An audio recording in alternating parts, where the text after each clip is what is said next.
Good evening and welcome inside UC Health Stadium in Florence, Kentucky, where tonight your Florence Freedom play not one, but two games with an East Division foe, the Joliet Slammers. Hi, folks. Glad you could join us. Aaron Brody alongside my partner in crime from 2018, a man you'll remember by the name of Paul Fritchner. We'll bring Paul back on the broadcast in a moment. Let's take a look at what we have to look forward to tonight in Game 1 of two 7-inning games between your Freedom and Slammers. We will see the righty Zach Spivey on the bump for the Crimson and White.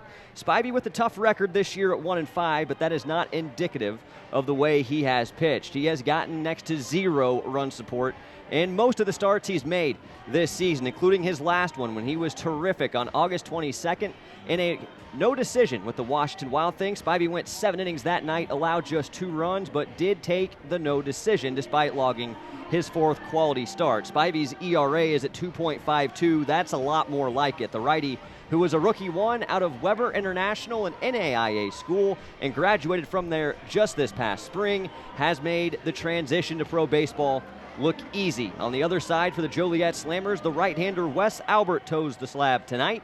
Albert is 1-2 on the season with an ERA at 3.77. The Joliet Slammers have already been mathematically eliminated from postseason contention. It all comes down to what happens in the West Division. With a victory last night, 7-3, the Lake Erie Crushers over the Southern Illinois Miners. It will be the Crushers, the division winner in the East. They've locked up their playoff spot and are the first and only team to do so.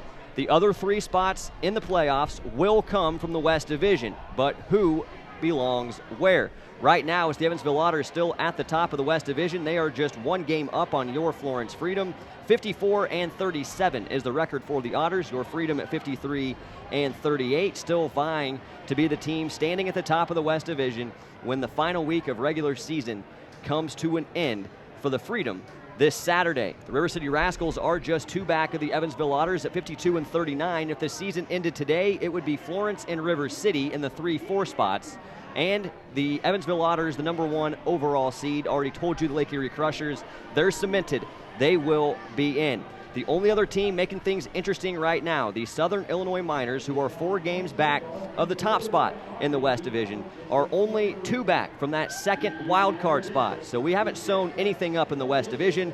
It will come down to this final week of regular season for 3 teams, in fact 4 teams in the West, hoping to find 3 spots. So with that, let's bring my partner in crime back on the air with us here in 2019, Paul Fritchner. Welcome back to UC Health Stadium, my friend. Well, Aaron, I couldn't have picked a better night to do so. It is an absolutely gorgeous evening here in northern Kentucky, and it's an evening in which the Freedom have a real opportunity here to win a couple of games, gain some ground, and cement themselves in this playoff picture against a Joliet team that has struggled this season, have a below 500 record, as you just mentioned. But you can't take this game off. You can't just come into this with some sort of nonchalant attitude. You really got to attack these games head on and appreciate the opportunity you have in front of you tonight. Absolutely. Talked with Dennis Pelfrey, the Freedom 5th-year skipper, just yesterday. He said these teams that are eliminated in the last week of the season, those are more dangerous than the teams that are feeling the pressure and trying to sew up a playoff spot. He said his team is going to have to be ready to play all week because nothing's more fun for a team that's eliminated than to help eliminate somebody else. So terrific point there. Haven't gotten the chance to follow the Freedom as much as you probably would have liked this season, but what are some of the things you've been up to in broadcasting? I know you've got a lot of irons in the fire, always have, and you've been on a couple different Frontier League broadcasts this year. So what's the summer docket been like for you? Well, it's been disappointing not being in baseball, I will say that, but with graduation and everything going on and some collegiate baseball commitments into the end of May, I really couldn't make a minor league schedule work. So from that perspective, especially with baseball being my favorite sport, it's been a little bit disappointing. But for those of you that are listening from the northern Kentucky area, I'm the voice of Covenant Catholic High School football, so I do that on Friday nights. I still have my Xavier men's, women's soccer, and volleyball schedule and some more basketball into the winter. But boy, Aaron, I cannot tell you how great it is to be back here with baseball right now. It just feels right. It does feel right. I'm glad that you're back. Thank you so much for doing it, for being my right-hand man again today. So you were a finalist for the Jim Nance Award this past year, if I understand that correctly. Talk to me a little bit about that. I was. That was an awesome opportunity, and thanks so much for bringing that up. It meant a lot. I was fortunate enough at Xavier to really have a lot of great experiences. People put me in the right place. You know, you yourself teaching me a lot last summer of baseball. In fact, one of the Freedom innings last year was one of the things on my tape that I used in my submission for the award from Sportscasters Talent Agency of America, which I know you're very familiar with. John Chalesnik, the CEO of that, does a great job in recognizing some collegiate sportscasters that have put in a lot of work. And I was lucky enough and fortunate enough to be on that list and place on the list, and alongside some other fantastic names and guys my age that have done a lot of great work. But it's only up from here, and we'll see where it all goes. But for now, it's great being back in baseball. Well, I'll tell you this much. It has been a very special season in Florence. Looking forward for you to get the opportunity to lay eyes on this team, which, by the way, has just taken the field, which can only mean one thing. We are closing in on first pitch. It's time to send it over to PA voice of the Freedom, Aaron Lukin, who's about to send it down to the field for the singing of tonight's national anthem.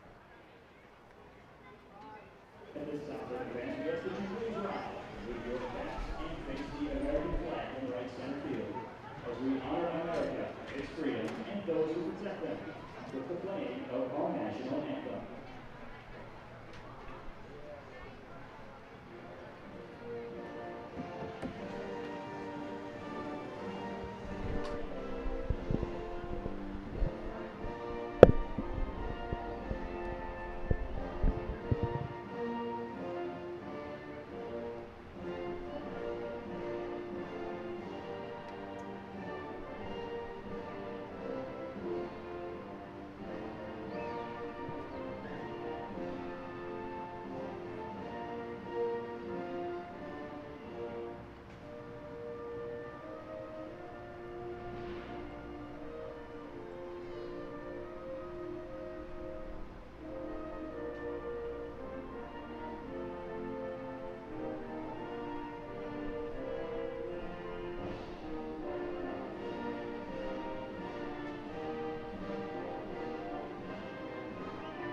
It is almost that time. Freedom and Slammers in Game 1 of 2 to be played here tonight at sunny UC Health Stadium. Game time temperature 78 degrees, mostly sunny skies for the Freedom. Taking the field in the top of the first, it's their right-hander Zach Spivey on the bump, 1-5 with a 2.52 ERA, and looking for his second pro win.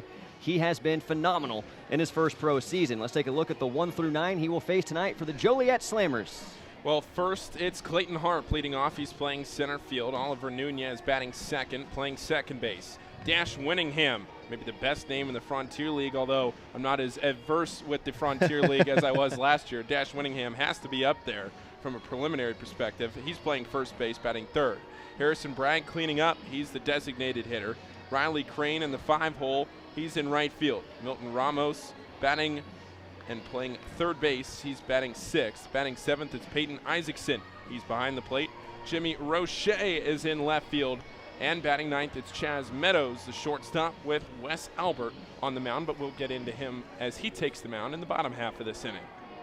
It's like riding a bike for you, Paul. Good work there. Good work. Defensively, the look for the Freedom behind the righty Spivey, starting with the outfield from left to right. Isaac Bernard, Andre Mercurio, the captain of the outfield, back in his stomping grounds in center. Certainly a good sight to see. Brandon Pugh will play right field. Double play duo up the middle, the great Austin Wobrock and his double play partner today, Luis Pintor, as Caleb Lopez gets a breather here in Game 1. Taylor Bryant will play the hot corner. Connor Crane, club leader in homers, and with the big stick in that Evansville Otters finale just on Sunday at first base. Ryan Rinsky catching the balls and strikes from Spivey behind the plate. Calling the balls and strikes, Mike Martin behind the plate tonight. His partner on the bases, Drew Ashcraft. Well, you know, Aaron, I'm glad that I graduated college and could learn at least how to read to go through the lineups. Me too. Fastball and a strike. Zach Spivey is on the board. We are underway at 5:37. Clayton Harp in the box. Tall, lanky, left-handed hitter. Slightly open stance, feet close together. And the 0-1 pitch, tailing two seamers off the plate for ball one. You know, you never know. Some people come on here and it's true. You try to get them to read the lineup and they just can't figure out how to do it. 1-1 pitch on the way. Good breaking ball swung on and missed. Zach Spivey has pushed Harp to the brink. 1-2. Freedom rocking some specialty uniforms this evening at home here in Game 1. It's a white top with red sleeves, home white pants, solid red socks on the starter Zach Spivey, knee high. His fastball was very close on the 1-2, but missed too far inside for ball two to Harp. The Joliet Slammers in their road gray look, gray tops, gray pants, black helmets, and hats. 2-2 on the way. Fastball's popped up, but gonna find the seats on the third base side. We'll do the 2-2 all over again. First season with the Joliet Slammers for this guy, Clayton Harp. Came over in the middle of this 2019 campaign. A lot of new names from the last time these two teams squared off in late June at their place. 2-2 pitch, line past third, and a fair baseball bouncing off the wall in foul ground and jetting back into left field. Isaac Bernard will throw a one-hopper to second. Bang, bang play, and they got him. Clayton Harp is out. Home field advantage in left field. Isaac Bernard knew how to play that bounce off the wall, did so perfectly, and put a one-hopper right on the base to Pintor. Harp gunned after a single, trying to get greedy and take second. Oh, beautiful throw, and you're right, he played the carom perfectly. And that's a tough ball because that one was a little clearer, but that's a tough angle to take because if it gets down into the corner, that's an extra base hit at least, maybe even three. Big out, brings up Oliver Nunez, who swings at a first pitch fastball, hits a two-hopper to first. Connor Crane over, Zach Spivey covering the base, an underhand flip, and just in time. Nunez was digging, but Spivey got there first, and it's 2 up, 2 down, bringing up Dash Winningham.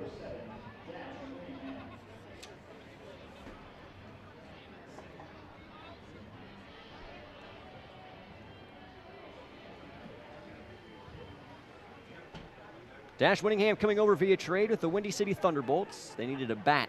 This guy's hit in the heart of Jeff Isom's order since he arrived in Joliet. He's behind in the count 0-1. Spivey just peppered the inside corner to the big lefty and takes the 0-1 edge.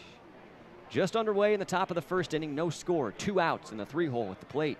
Spivey deals the 0-1, comebacker, but through into center field. A hard ground ball had eyes, and Winningham has himself a 2-out single. Good piece of hitting back up the middle. Not doing too much. Kind of ran in on his hands a little bit, fought it off, but nobody was there. Seeing eye single brings up the cleanup man, Harrison Bragg. This guy had a good series in the 3 played at DuPage Medical Group Field in late June. Hit a couple of homers in 3 nights. Hits on the right side. Tall in a stance, first pitch swinging, a blooper, shallow into right. Brandon Pugh will race after it, but he'll play it on a hop. The Slammers swinging hot sticks early. They've got 3 hits in the frame, but there are 2 outs and a man at first and second for Riley Crane. They're swinging early in the count, too. Only batter to see more than 2 pitches so far is the leadoff batter, Clayton Harp. Got a hit on his 6th pitch. So we're seeing what we talked about in the pregame early. Just because Joliet's eliminated, don't count them out. They've seen something they're trying to exploit offensively here in the first inning, and they hit the ball well off Spivey. He is 1 pitch away, however, as an early breaking ball will miss at the shoe tops of Crane for ball 1.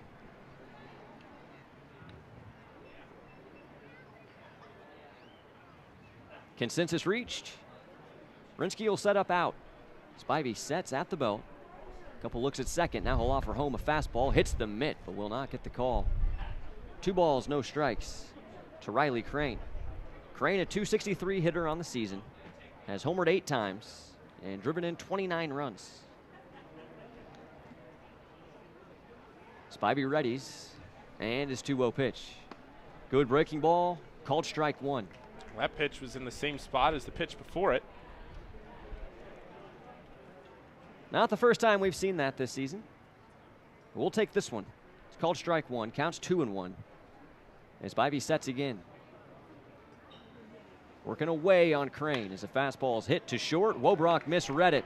He was heading back to second. This ball gets through into left. They're going to try to wave the runner home. Wobrock's got the ball in his hand now. His throw airmails to the backstop. Played on a bounce by Spivey. There's a play at third base. Spivey goes to Bryant, and the tag will be applied in time. The Joliet Slammers will take a 1-0 lead. But Zach Spivey with a good recovery.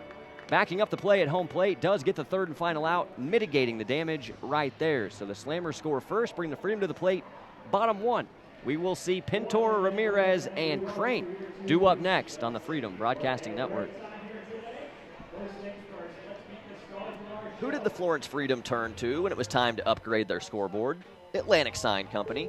Through their branding expertise, innovation, and passion, Atlantic Sign Company will help you identify your business to your customers in a way that will exceed your expectations. From concept to the completion, their team will be with you every step of the way.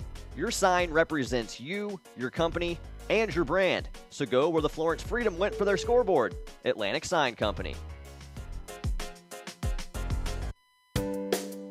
Have you ever wondered what heaven tastes like? Today at the ballpark, we are giving you the opportunity to do just that. To delight your taste buds, we present Curd Town deep-fried cheese curds. These golden crispy morsels, with their gooey cheesy center, are the tasty treat that have all of the angels singing. After trying our delicious cheese curds, we can't promise you a halo, but we do guarantee a joyful stomach and a cheesy smile. Today's game is sponsored in part by Clark Dietrich Building Systems, a military-friendly employer. Clark Dietrich offers a comprehensive lineup of steel construction products and services across the United States and abroad. Using cold-formed steel, we manufacture innovative products for interior framing and finishing, exterior framing, floor and roof framing, as well as clips, connectors, metal lath, barrier mesh, and accessories. For more information, visit our website at www.clarkdietrich.com.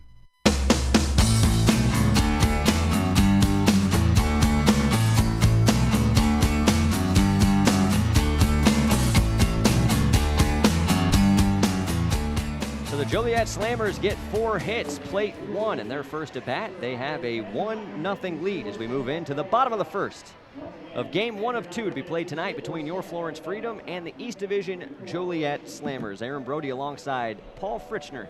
A throwback to last season here at UC Health Stadium today. Not quite Throwback Thursday, one day too early. I know, what a bummer. That would have worked out too well. That would have worked out too well. Luis Pintor will hit first for the Freedom here in the bottom half. Joliet attacking Zach Spivey early and often in the count. Got 4 hits in their first time to the dish. Plated 1 run. It's Wes Albert on the bump for the Slammers. First pitch swinging and a comebacker, slow roller off the bat of Pintor. Albert fields, underhand flips, and Luis is out, number 1. Both teams swinging early. Granted, that was one pitch, but I saw in the top of the first inning, Joliet not waiting around. I think it's still a fair point as well. Leadoff man usually goes up there and sees pitches, so if he offers it the first, maybe there is something in the game plan for the Freedom offense. In this one, they were aggressive in that Evansville Otters finale. What a game that was, what a series that was. Just wrapped up over the weekend, 4-0. The Freedom shut out Evansville to take 2 of 3 at historic Bosse Field. It's Ricky Ramirez Jr. in the box now to face the righty Wes Albert, who will misfire a fastball on the first pitch outside to Ramirez. It's ball 1. Rookie hitting .287, has circled the bases 7 times, 52 RBIs, was an all-star, and on the ballot to be a postseason all-star as well. Swings at the second pitch, skies it in foul ground on the third base side. Might stay in play. Peyton Isaacson sheds the mask, makes the catch. And it's 2 quick outs for Wes Albert. Aaron, have we had any foul balls up this way this year? We have not. The streak continues. There have been a few close encounters. In fact, I think I even said early in the season at one point this year that the streak is coming to a close in 2019. There's way too many balls coming back this way that got flinches from either myself or number 2 to start the season. My dad's been on the headset a couple times here in 2019 as well. There have been some tense moments thinking that maybe a ball was coming, protecting the equipment, but nothing doing so far.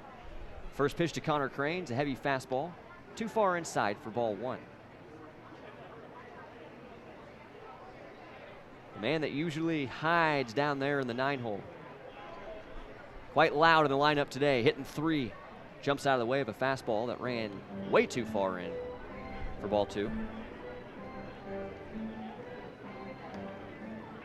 What a season it's been for Connor Crane in his second stint with the Freedom here in 2019. Started 2018 with the club, as you'll remember. 2-0 pitch. Looking for that inside edge, but Albert's going to miss again. Crane way ahead, 3-0. Went to the Can-Am League, if I remember correctly. You do.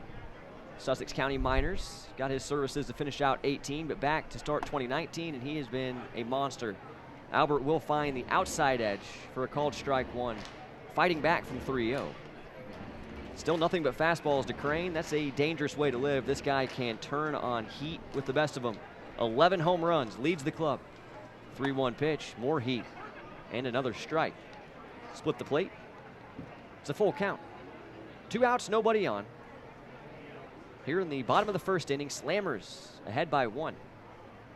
Righty's into his windup, and the payoff pitch. Fastball is chopped foul down the third base side. We'll do it again. Some of the more extended look at the numbers on Wes Albert this season. Told you about the ERA at 3.77. His record is just 1-2. Did not start the year with Joliet. This is only his 17th appearance and 5th start here in 2019. He has spanned 45 1/3 innings, and he just got Crane looking. Inside fastball called strike 3, and that will do it for the Freedom in the first. So the Joliet Slammers came to play early. They took a 1-0 lead and faced the minimum in the bottom half of the first. We go to inning number 2 in a 1-0 game on the Freedom Broadcasting Network. Can't carry a bowling ball in a plastic bag. Can't rub plastic bags together to make fire. Can't turn them into swim trunks. And you can't put plastic bags in your Rumpke recycling container. Visit Rumpke.com for recycling do's and don'ts. Learn more at Rumpke.com. Make your recycling count. Rumpke. Hey Freedom fans, let's play a game of Did You Know, courtesy of Life Center. Did you know organ and tissue donation is life-saving and life-changing for thousands of people? How about that more than 600 people in greater Cincinnati are waiting for a life-saving organ transplant? You can change someone's life with a simple yes when you go to renew your driver's license or state ID. Say yes and register to be a donor. Visit lifepassidon.org for more information or to register online. Life, pass it on. You belong at Citi. We are now hiring customer service agents to join the team at our Florence, Kentucky Customer Contact Center. Working at Citi certainly has its perks: tuition reimbursement, great pay, business casual dress code, and benefits day one. To discover a career at Citi and join our remarkable team, visit jobs.citi.com/Florence. That is jobs.citi.com/Florence. Citi is an equal opportunity employer.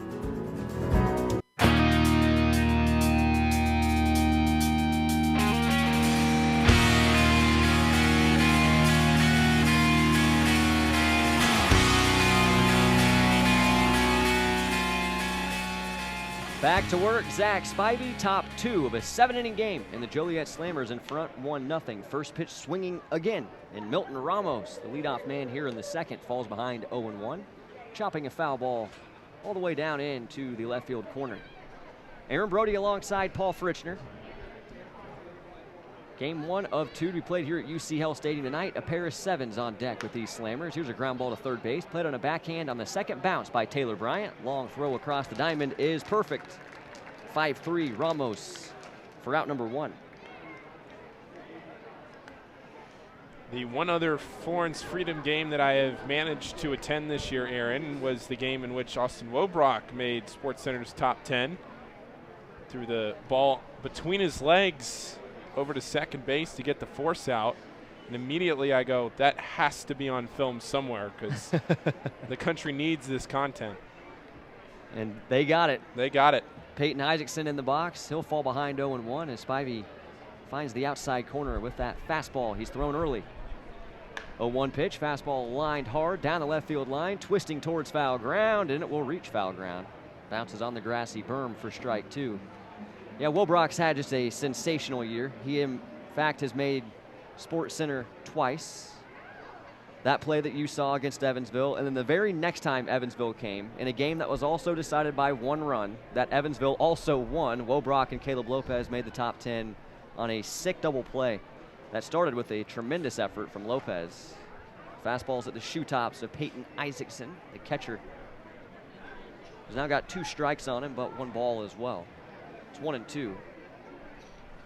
Been a fun year to be a Freedom fan. Much of the season in the top spot in the West, no longer the case, but just a game back. Still right there in the thick of it. Postseason inching closer. Check swing on a close pitch. They'll appeal down to first, but Drew Ashcraft says Isaacson held himself. So it'll be 2-2 to the 7-hole hitter. Isaacson got his first and second career pro homers against the Freedom in that series. He turns and burns on a fastball, but got under it. High fly ball, shallow in right center. Brandon Pugh will make the call, but he'll be called off. Andre Mercurio is the captain out there, and he just proved it. Fly out to center for out number 2, and it brings up Jimmy Roche. Great seeing Andre Mercurio out there manning center field and patrolling the outfield grass after last year. Out for much of the year with an injury. Yeah, that was a big loss. And he spent more time on the DL this year. This is his first game in center field in about a month. Certainly good to have him out there. First pitch swinging and a breaking ball got a whiff from Roche, who falls behind 0-1. Mercurio has been DHing the last couple of weeks, getting himself closer. But he's ready to rock in center. And that's a big help to the Freedom. He is so good out there. Here's a ground ball to short. Wobrock will circle it, field it on his left foot, throw on the run, and perfectly. A good response from the righty Zach Spivey. After watching the Slammers take the game's first lead, he faces the minimum in inning number 2. And the Freedom will come to the plate, sending Mercurio, Bernard, and Bryant to face Wes Albert. In a 1-0 game, the Slammers lead. You're listening to Florence Freedom Baseball, presented by Titan Mechanical Solutions. Are you craving the crispiness of Donato's Pizza and the creaminess of Witt's Custard? Visit a one-stop shop for both cravings in Independence, Kentucky. Haven't had the chance to try Witt's yet? Well, you're in luck. Stop by the First Baseline concessions and get a scoop of made fresh daily Witt's Custard today. Donato's Pizza and Witt's Custard of Independence are proud supporters of Tasty Za, delicious desserts, and Florence Freedom Baseball. Florence Freedom fans, Walt Kelsey here for Kelsey Chevrolet on Route 50 in Lawrenceburg. Proud sponsor of your Florence Freedom. We're just 15 minutes from Florence. Take 275 west to the Lawrenceburg exit. We can handle all your automotive needs. Sales, service, parts, and body shop. We are family owned and operated, and we offer a fresh approach. We'll treat you like family. Find new roads at kelseychev.com. We are Kelsey Chevrolet, from our family to yours. Chris Collinsworth here. Western and Southern can help you translate your financial needs. Start with a free, no-obligation insurance checkup. It doesn't take long, and it's a great way to find out how to protect your family's future. Talk to a financial translator today. Call our Northern Kentucky office at 859-426-3300. That's 859-426-3300 for your free, no-obligation review. Compensated endorser, Western and Southern Financial Group, Cincinnati, Ohio, R5 1307.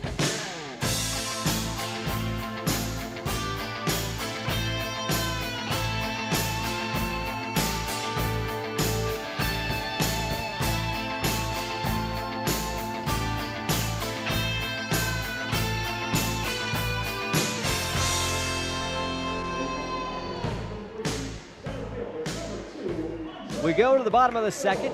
Freedom trailing by 1 to the Joliet Slammers. Aaron Brody with you, as is Paul Fritchner. As we throw it back to 2018 here today in a doubleheader with the Joliet Slammers. Andre Mercurio in the box to face Wes Albert first. 4-5-6 due up for the Freedom, and a good fastball finds the outside edge for a called strike 1 by home plate umpire Mike Martin. Mercurio falls behind 0-1. Slammers with 1 run on 4 hits, all that action in their first at bat. The Freedom went down quietly 1-2-3 in their side of the first. 0-1 on the way. Fastball left up. Easy take for Mercurio, and a 1-1 count. Freedom are 34-19 in 2019 when Andre Mercurio suits up. Gives you a window into his value on this 24-man roster. Here's a swing and a well-struck baseball deep into center, but it's going to be playable. The line drive is squeezed by Clayton Harp for out number 1.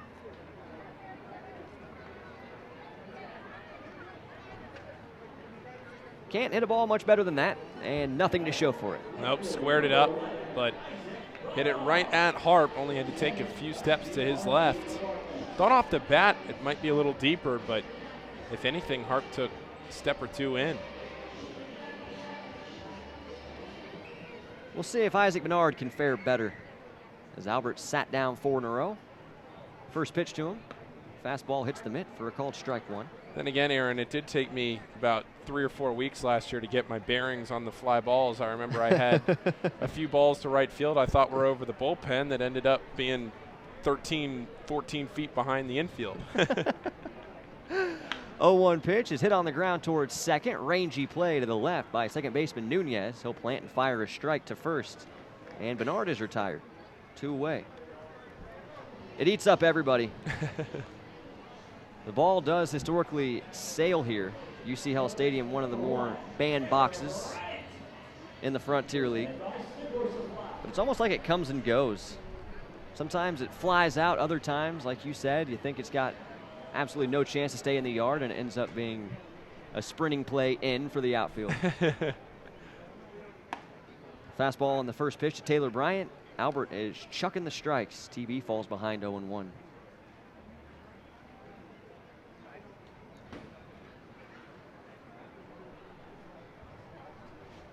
Righty rocks into the windup and the 0-1 pitch.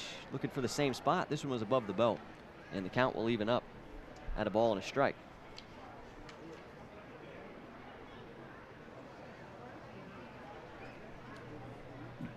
Second season for Bryant here in Florence. Very keen eye at the plate. Great guy to work a walk. He'll lay off. Tough off speed that just missed outside for ball 2. I know I've mentioned this before, but it may have been a series or 2 ago, so we'll give you the refresher on the numbers. But you know you got a good eye when your batting average is 184 and your on-base percentage is 353. Swung at a low pitch here, popped it up, foul ground on the first base side. It's twisting back towards fair territory, and on a backhand and foul ground, Riley Crane will make the catch for out number 3. The Freedom go down quietly again. Wes Albert has faced the minimum through 2, and we'll see Zach Spivey toe the rubber in the 3rd on the Freedom Broadcasting Network.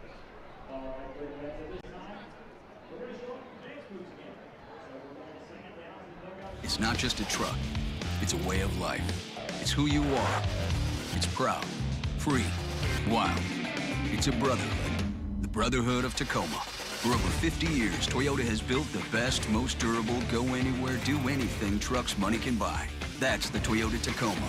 The truck that feels like it was built for you, because it is. Built in the USA. Welcome to the Brotherhood. Find out more at your Toyota dealer or buy at Toyota.com. Toyota, let's go places. Bored? Looking for something different and exciting to do? Come to Full Throttle Indoor Karting and experience pure racing exhilaration. 40 miles per hour on huge indoor tracks. That'll do it. Full Throttle Indoor Karting has something for almost everyone. Check it out at GoFullThrottle.com. Come alone or bring your friends. With 2 locations, Springdale near Dave & Buster's and Florence just off the Turfway exit. We're close by. Full Throttle Indoor Karting. GoFullThrottle.com. Right now at Fazoli's, get the $5 lunch. Pick 2 Fazoli's favorites, like our fettuccine Alfredo and a side Caesar salad. Or get lasagna with meat sauce and a slice of pepperoni pizza, plus a drink, all for $5. That's right, just $5. Choose from over 450 tasty combinations and get our unlimited signature garlic breadsticks when you dine in. Make plans to enjoy the $5 lunch at Fazoli's today. Fazoli's, life is better with breadsticks. Limited time only. Price and participation may vary. Tax not included. About to break ground on inning number 3, and in for the play-by-play, here's Paul Fritchner. Thank you very much, Aaron. It's Chaz Meadows leading off for Joliet. He goes up swinging at a first pitch fastball, flies it into left field. Bernard coming in on it. He makes the call. Wobrock was going out for him, but Bernard made the catch and quickly 1 away in the top of the 3rd inning. Joliet scored 1 run in the top of the 1st, And that's the only run we've seen so far tonight. Both teams swinging early and often in counts. And going down with contact. One away here in the top of the third. Lineup will flip back over for Clayton Harp. He singled in his first at-bat to lead off the game. And the first pitch on from Zach Spivey misses outside. 1 ball and no strikes. Spivey pitching from the first base side of the rubber out of the stretch. The lefty Harp waiting. Here comes the 1-0, and it misses low and inside. The count goes to 2-0. Harp was thrown out trying to stretch that single into a double, though, in the first inning. Now he pulls one to first base. Easy play for Connor Crane, who will take it himself. Step on first base, and there's 2 outs. Trying to play a game in under an hour here? I would venture to say in 7 innings, they're about on pace to do it. More of the same from Zach Spivey. He battled, eliminated what was a pretty big threat in that first inning, being Johnny on the spot on an airmail throw home. Oliver Nunez, who grounded out to first base in his first at-bat. He goes up and takes a ball in the first pitch from Spivey. Just to finish the thought, since then, though, Spivey's gotten back on track. A lot of weak contact, easy plays for the defense. That's his bread and butter. Pitch showing bunt was Nunez, but he fouled it to the screen. And now the count's even at 1. This is easy play down there for Connor Crane at first base in that first inning, but Spivey came over to cover and beat Nunez by a step. Now the lefty with a slightly open stance. Back left foot along the back line of the batter's box. The 1-1. Swung on and missed. Went off speed with it. Dove under the bat. And Spivey is 1 pitch away from getting out of the inning. It's 1 ball and 2 strikes, 2 outs. Slammers with a 1-0 lead. Spivey set again. The pitch. Blowing away that one almost into the turf. The count's even at 2. Spivey wastes no time, Aaron. No, sure doesn't. Perfect fit for what Brian White wants to do. Work quick and challenge hitters. 2-2. Fouled away to the left side. That'll get onto the concourse. Bit of a late swing. And the count remains even. Wobrock playing deep in the hole at short. He's a step or 2 into left field. The 2-2 pitch finds its way outside again with a fastball. And the count runs full. So the payoff pitch about to commence with 2 outs in the top of the third. Number 2 batter Nunez batting with Dash Winningham on deck should the inning get there. Here comes the full count pitch again. Grounded to short. 2 hops to Wobrock. Kind of eats him up. But he makes the play on to first. Beats Nunez by a step. And that's how we've gone through 2.5. 3 up, 3 down for Zach Spivey, and we'll move to the bottom half of the third. Freedom will need a run to tie. They still need a hit. We'll be back after this on the Freedom Broadcasting Network. Station 2 has been bringing Florence the freshest food at the lowest prices since 1981. You've tried the rest. Now come taste the best fresh sliced sub sandwiches anywhere. Substation 2 was voted the best sub sandwich in Northern Kentucky by Northern Kentucky Magazine in 2016. Let Substation cater your next event. Give us a call at 859-371-9490 or come visit us at 7905 Dream Street in Florence. Substation 2, quality at a price you can afford. Can't carry a bowling ball in a plastic bag. Can't rub plastic bags together to make fire. Can't turn them into swim trunks. And you can't put plastic bags in your Rumpke recycling container. Visit Rumpke.com for recycling do's and don'ts. Learn more at Rumpke.com. Make your recycling count. Rumpke. This is Ryan Quarles, your Kentucky Commissioner of Agriculture, here to remind you to buy Kentucky Proud at your local grocery, restaurant, and farmers market. When you buy Kentucky Proud, you're buying fresh, delicious foods for your family. And you're helping Kentucky farm families make a living. Ask for Kentucky Proud by name and look for Kentucky Proud products at kyproud.com. Buy Kentucky Proud.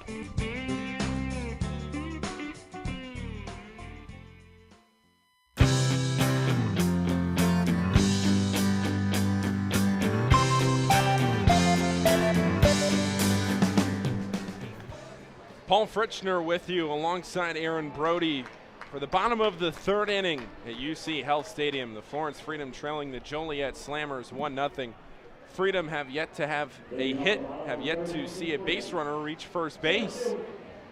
Both teams flawless in the field so far defensively. And leading it off, it'll be Brandon Pugh. 7-8-9, 2 up. Brandon Pugh, Austin Wobrock, and Ryan Rinsky. Pugh, the lefty, with the red bat, goes up and drags the first pitch. A bunt, gets past the pitcher, rolls to second base, and the Freedom do indeed get a hit and a base runner on the first pitch of the bottom of the third. Once that ball got past Albert, you absolutely knew Pugh was there. That is a perfectly placed drag bunt. The only guy that had the shot to make the play was the pitcher, and like I said, once it got beyond his reach, there was nothing the Slammers are going to be able to do. Great execution and better wheels at first base now. Floodgates could open for the Freedom. They can do anything they want, small ball-wise or otherwise, with Brandon Pugh standing at first. The Freedom lead the league in steals, and it's not particularly close. As the first pitch to Wobrock sails up and away, 1 ball and no strikes. We'll see if they do indeed send Pugh as a healthy lead out to the edge of the cutout. A couple of steps as Albert comes set. The pitch, a ball low and away. 2-0 now. Dennis Pelfrey calling Brandon Pugh the most exciting player in the Frontier League. Showed why. Got that bunt down. Now in a 1-run game, you feel great about the Freedom's chances. The 2-0 pitch. Pugh starts but then stops, and a fastball's up and away. 3 balls and no strikes. Joliet in danger of walking the tying run into scoring position. Out there at shortstop, Chaz Meadows playing over toward the bag.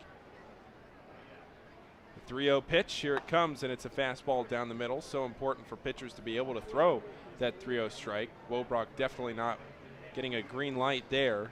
You need to force your pitcher to throw a strike in that situation. Now the count at 3-1. See what Wobrock can do with it. Pitch, there goes the runner. Wobrock flies one into left field. Going over for it is Roche. It bounces fair and out of play into the berm. That's a ground rule double.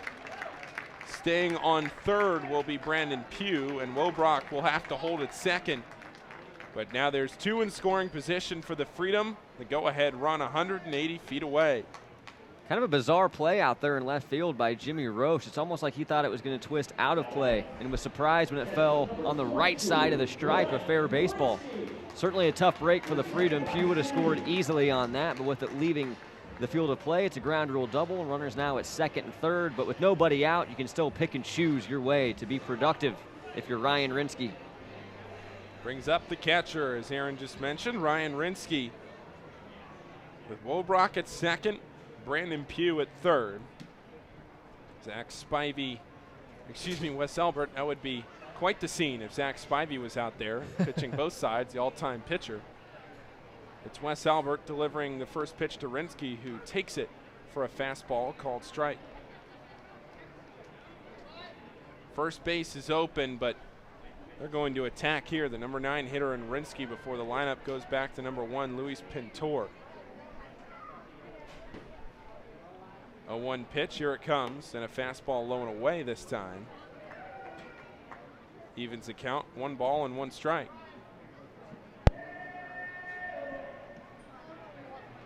Rinsky with 1 swing of the bat can put his team in front.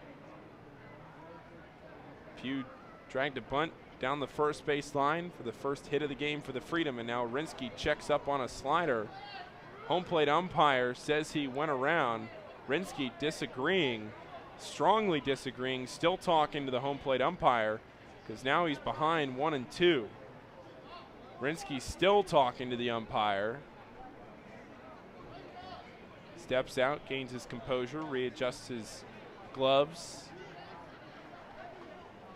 Puts 1 foot in the box, takes a deep breath, now steps in. Righty points the bat at the pitcher. Runners take their lead. So 1-2 pitch. Slider twisting outside. Evens the count at 2. I've always been of the mindset, Aaron, that the batter has a right to be frustrated on a close pitch. That's why the rule is in place, to be able to appeal to the umpire in the field. It's a home plate umpire's job to see where the pitch is located as the 2-2 bounces to make it full 3-2. It's home plate umpire's job to see where the pitch ends up, not check the swing. That's the field umpire's job. Absolutely. And when it doesn't go the way you want in the box, it can be frustrating, especially in a spot like this. You're trying to do a job to help tie the game or take a lead. Every strike matters. The full count pitch is a foul ball down the first base side, out of play, onto the concourse. A lucky fan with a souvenir for the evening. Still no outs in the inning. Freedom trailing 1-0. The Slammers struck for one in the top of the first, and that's where we stand here in the bottom of the third. Freedom with a couple of hits in the frame, but with nobody out, they're threatening. 2 runners in scoring position. Pugh on third, Wobrock at second. The payoff pitch again. Grounded up the middle, that'll score 1 run. Chaz Meadows at short makes the play on to first. And the game is tied at 1. Ground out RBI from Ryan Rinsky. Salvages the at-bat and ties the game. It's a great at-bat. Did his job. Deserves a round of applause as he's getting his way back into the dugout there. Everybody meeting him on the top step. Battled, saw some tough pitches, laid off a couple really tough pitches that were just outside. Got himself a pitch he could roll over and plate the run. Now it's a brand new ball game, and the lineup rolls over with another man 90 feet away to take the Freedom's first lead today. Luis Pintor gets his second crack at Wes Albert. He goes up hacking, flies one deep to right field. Riley Crane back on it a few steps short of the warning track. Tagging from third is the runner Wobrock. He'll score without a play. 2 pitches, 2 runs, and the Freedom have a 2-1 lead. Small ball is a beautiful thing when you can get it rolling early in a ball game or really at any point. And the Freedom have here in 2019. You don't always have to go gap to gap to plate runs. Not everybody's as dynamic 1 through 9 finding gaps like teams like the Evansville Otters, River City Rascals. For the Freedom, it's about getting that first guy on. This all starts with Brandon Pugh laying down that first bunt, getting at first base. Wobrock followed with the double. But now they could find ways to plate runs using their outs to do it. And it's got them a 2-1 lead. Ricky Ramirez Jr. back to the plate. He popped out to the catcher his first time up and takes ball 1 up and away.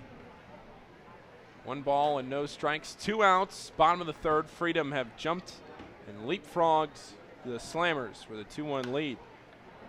Fly ball down the left field line on a 1-0 pitch gets into the seats. The count's even at 1. Wes Albert can now pitch back out of the stretch. His right foot on the extreme third base side of the rubber. Left foot right in the middle. The lefty Ramirez Jr. A wide open stance. A 1-1 pitch. Low and inside, kind of kicked the left foot of Ramirez Jr. up to avoid the pitch, and it's 2-1. Ramirez Jr. ready to go, and Albert quickly ready to pitch. A fastball grazes the outer half to even the count at 2 with 2 outs. Albert a pitch away from getting his team back into the dugout, but the Slammers in those road gray uniforms will have to strike for 1 again. The 2-2 pitch. Lined into left field on 1 hop. It finds Jimmy Roche. That's a base hit for Ricky Ramirez Jr., his first hit of the evening. Everybody feeling the flow now. It's always so good to have success early in a ball game, especially when you're only playing 7. The game's going to be over before you know it. But again, starts with Brandon Pugh. Got this inning off and rolling in the right direction, kind of created that confidence, that buzz around the rest of the dugout, and everybody's going up there. And the guy that retired the first 6 men he faced, struggling the second time through the order. We've seen that often in 2019. And now it's Connor Crane who struck out his first time up. The righty goes up swinging, takes one into center field. Clayton Hart into right center, drifting under it, and he makes the catch for the 3rd out. But the Freedom swing the bats. They put up 2 runs in the inning and take the lead. We'll be back for the 4th. The Freedom leading it 2-1 on the Freedom Broadcasting Network.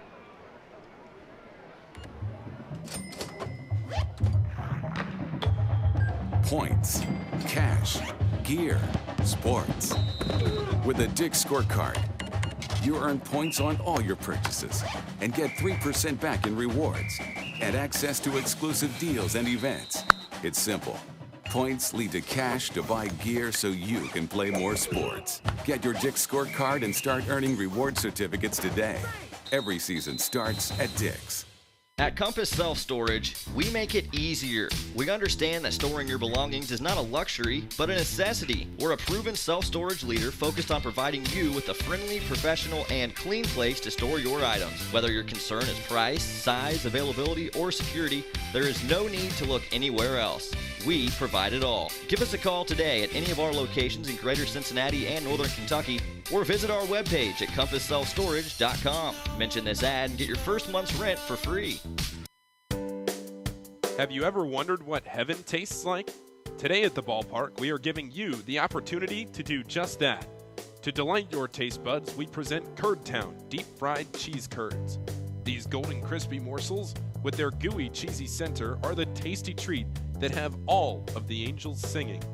After trying our delicious cheese curds, we can't promise you a halo, but we do guarantee a joyful stomach and a cheesy smile.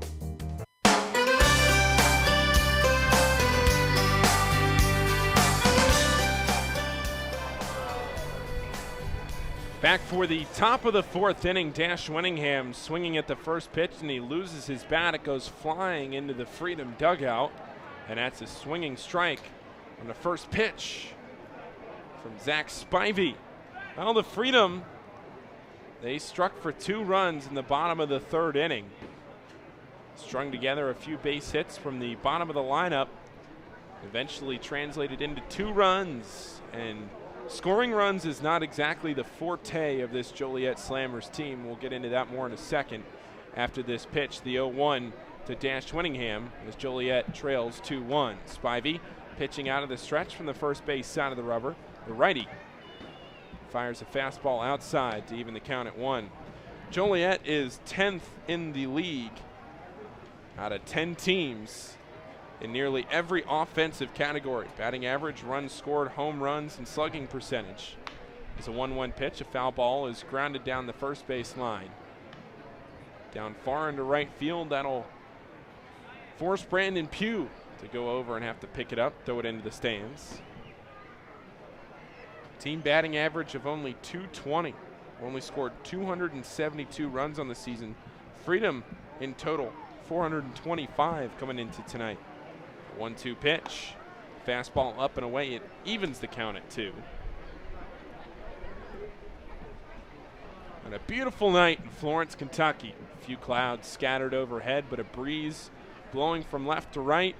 See the American flag out in right field blowing out just a slight bit to right. Is a 2-2 pitch. Finds its way outside to bring the count full.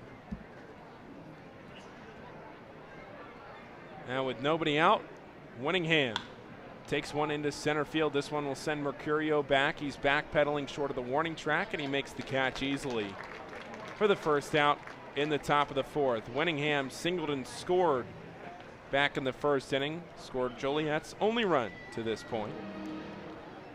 And Harrison Bragg at the plate now. He also singled in that first inning, a string of 3 straight base hits. But since that first inning, Zach Spivey has been on his game. 7 straight Slammers retired.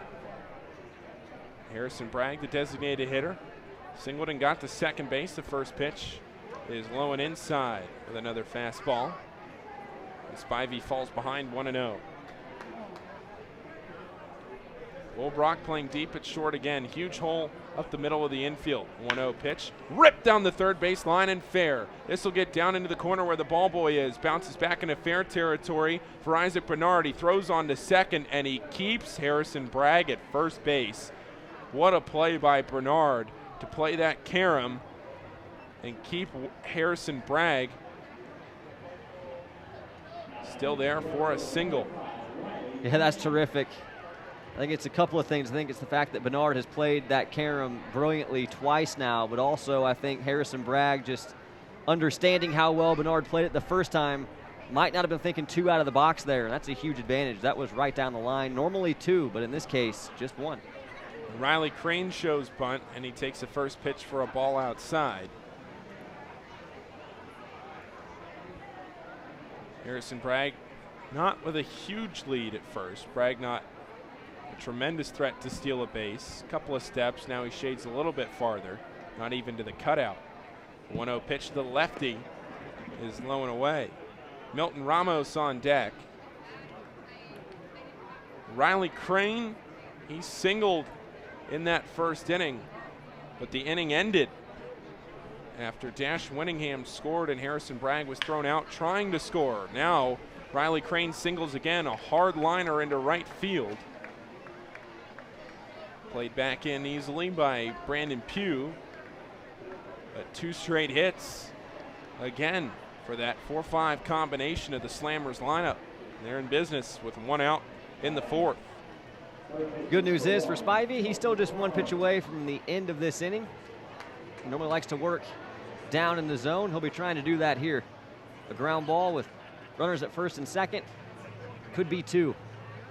And a good candidate in Milton Ramos, who grounded out to third sharply his first time up. Only saw 2 pitches in that first at bat as he takes time, steps out, readjusts his gloves. Ramos the righty. So 7 straight retired by Spivey before now 2 straight hits by the Slammers, trying to tie the game as they trail it 2-1. First pitch goes off speed low with a slider. And that's a fantastic pitch and a better take. He swings at that. It's a ground ball every single time. Ramos not the most feared hitter in this lineup, only hitting a .167 early in his Slammer career. It's a good take there. 1-0 pitch again, ripped into left field. This one is going to send Bernard back. He reaches up and can't make the catch. 1 hop to the wall. 1 run is going to score. This game is tied. Wobrock gets the relay throw into second. Ramos stretches it into a double, but Bragg scores, and we're knotted at 2. The Slammers answer after the Freedom score 2 in the bottom half of the last inning. They're not getting cheapies either. They've been hitting the ball hard, particularly in this inning. All 3 base knocks for the Slammers have been well struck. That one was just a frozen rope. Bernard playing a little more in and left. Had to race back, had no shot. And now we'll see Peyton Isaacson, who flew out to center field on the fifth pitch of his at-bat in the second inning. With 2 in scoring position for the Slammers, and now Zach Spivey is going to have to work out of a jam. The infield comes in about even with the base paths, but the outfield still playing fairly deep. The lefty Isaacson waiting on the first pitch, and he takes it deep to left. This one will send Bernard back. Now he settles under it, backpedals still, makes the catch. Runner tags from third, that's Crane, he'll score. And after the Freedom score 2 in the bottom of the 3rd, the Slammers answer for 2 in the top of the 4th. And they've taken a 3-2 lead. Mentioned at the top of this inning that the Slammers weren't the best at swinging the bat, but they've answered the bell so far tonight, Aaron. Yeah, they have. They're handing the bat to the next guy, kind of shades of what Florence did in the last half inning, using their outs in this instance.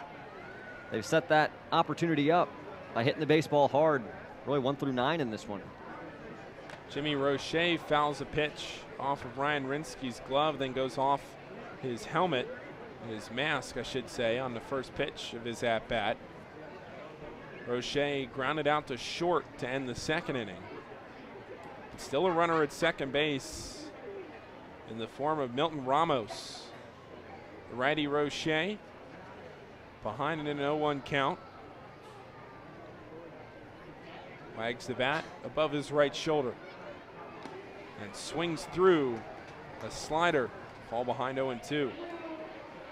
Another thing, too, is this Freedom pitching staff is last in the Frontier League in strikeouts. They're not trying to throw it past guys. They are going to challenge contact. Sometimes that contact can be harder than others. And the Joliet Slammers hit the ball hard. The 0-2 pitch, a late swing, fouled down the right field line and out of play.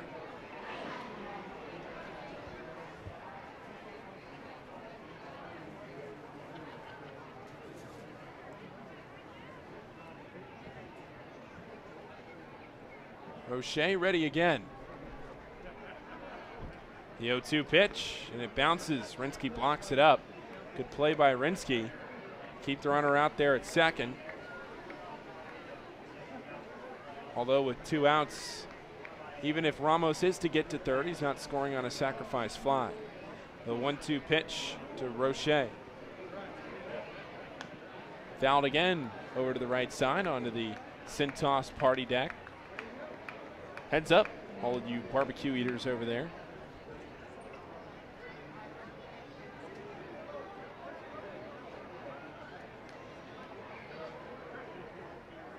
Spivey set and ready to go with the 1-2. Sun creeping in, the shadows from behind the plate. Fly ball into right field. Going over to get it is Brandon Pugh, but he can't make it. And it is foul. Just dropped in foul territory. So we'll do the 1-2 again. Still go ahead. Still just the Freedom and Slammers in action right now. At 6:35, Washington and River City will go underway in a game at O'Fallon, Missouri. That's one to keep your eye on. Southern Illinois and Lake Erie will also start at 6:35, as will Evansville and Gateway. So all 3 contests that you're interested in as Freedom fans outside of this one. Getting started in about 10 minutes. 1-2 pitch. Foul ball again to the right side. There are 2 fans that are about 13 years old along the right field concourse who have gathered and collected nearly every foul ball that's gone down that way. Hoarders. What do you think? You sell them on eBay or do you put them into the Home Depot bucket and go take some BP? Either way. They've got options. They do. 1-2 again. Fastball low, but across the plate. Counts even at 2. I'd like to think you could get something on eBay for a Frontier League ball. Never know, though. 2-2 pitch. Swung on and missed. Strike 3. Good fastball from Zach Spivey over the outer half of the plate. Roger couldn't catch up to it. They stranded a runner in scoring position in the form of Milton Ramos. And at the end of 3.5, the Slammers take the lead 3-2. We'll be back for the bottom of the 4th as the Freedom try to tie it up on the Freedom Broadcasting Network. Today's game is sponsored in part by Clark Dietrich Building Systems, a military-friendly employer. Clark Dietrich offers a comprehensive lineup of steel construction products and services across the United States and abroad. Using cold-formed steel, we manufacture innovative products for interior framing and finishing, exterior framing, floor and roof framing, as well as clips, connectors, metal lath, barrier mesh, and accessories. For more information, visit our website at www.clarkdietrich.com. Bill Cunningham, the Great American for the Roar Insurance Agencies. Over the last many years, Alvin Roar at Roar Insurance Agency has handled all my personal and business needs. They are a large and growing national insurance business located right here in Greater Cincinnati. Call the Roar Agency today at 513-985-4200 or go to roarins.com. Call Alvin Roar. Call the Roar Agency today. Who did the Florence Freedom turn to when it was time to upgrade their scoreboard? Atlantic Sign Company. Through their branding expertise, innovation, and passion, Atlantic Sign Company will help you identify your business to your customers in a way that will exceed your expectations. From concept to the completion, their team will be with you every step of the way. Your sign represents you, your company, and your brand. So go where the Florence Freedom went for their scoreboard. Atlantic Sign Company.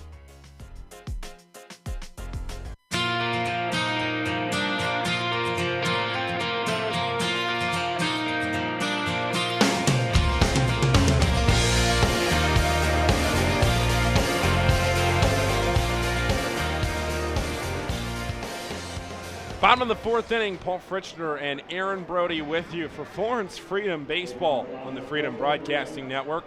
Slammers scored 1 run in the top of the 1st inning. Freedom answered for 2 in the bottom of the 3rd.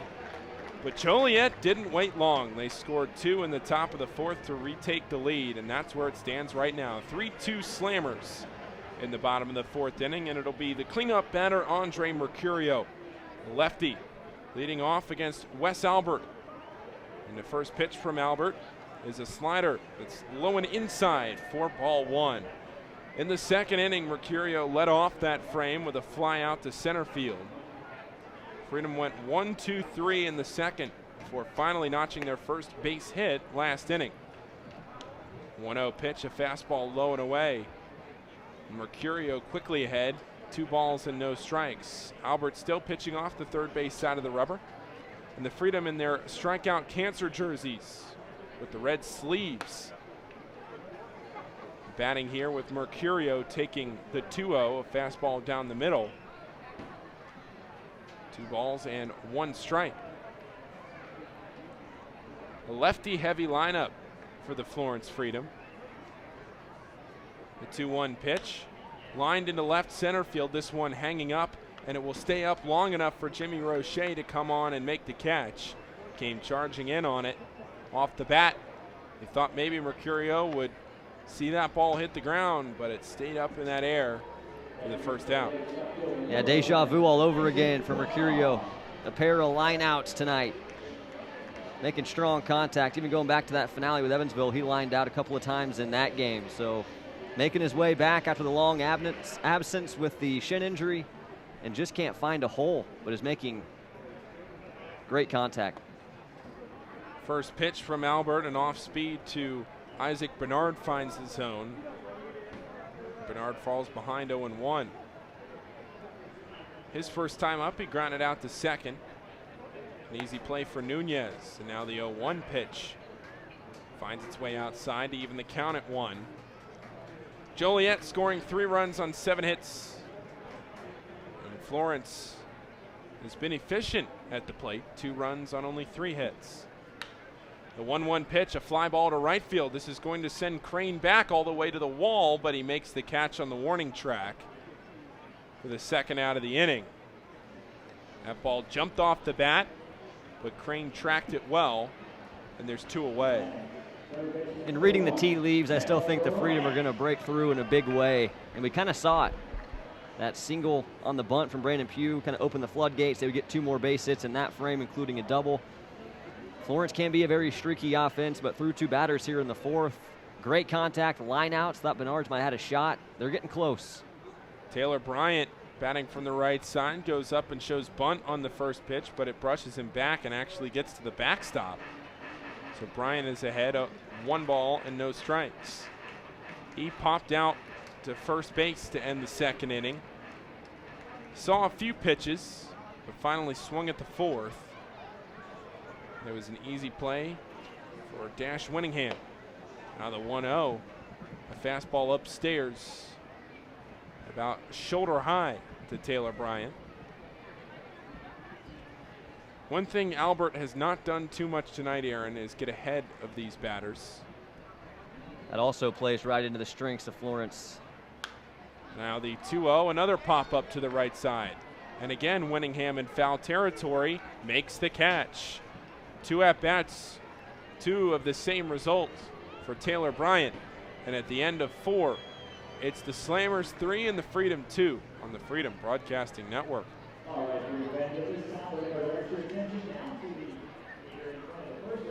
Are you craving the crispiness of Donato's pizza and the creaminess of Witt's custard? Visit a one-stop shop for both cravings in Independence, Kentucky. Haven't had the chance to try Witt's yet? Well, you're in luck.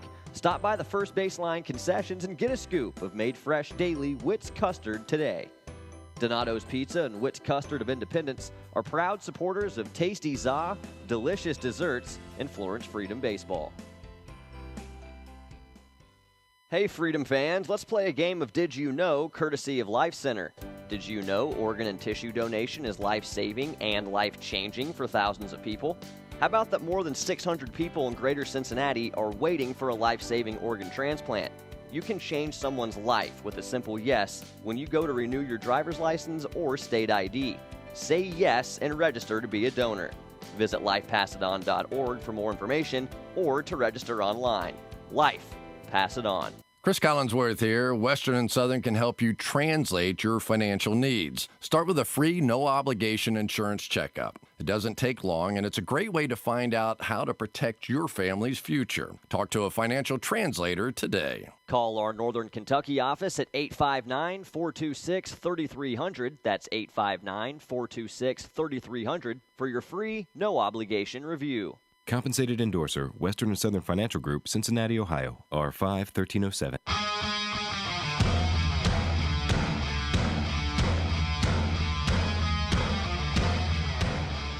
Vroom, vroom. We motor on into the 5th inning of a quick, fast-paced ball game just now over an hour old. The Slammers with a 3-2 lead. Zach Spivey still on the mound for the Freedom, and he fires in a first pitch fastball to Chaz Meadows that misses outside. 1 ball and no strikes. Meadows really crowding the plate. His toenails probably scraping the inner white lines of the batter's box.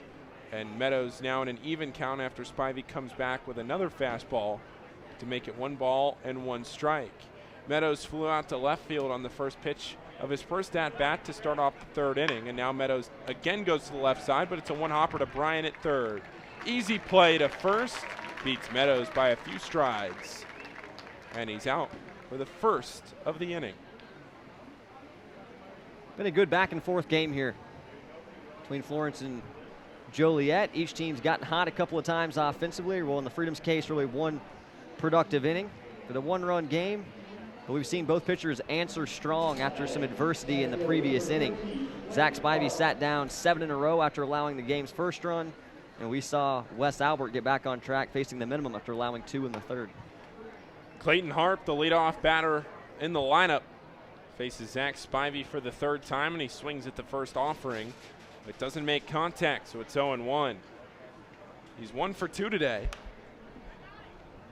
And it goes up, hacking again. Fouls it down the 3rd base line and out of play.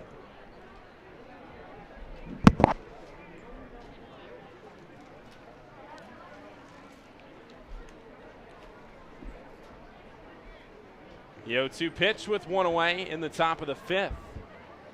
Slammers on top 3-2. Now trying to extend the lead. Been swinging the bat well in the last couple of innings.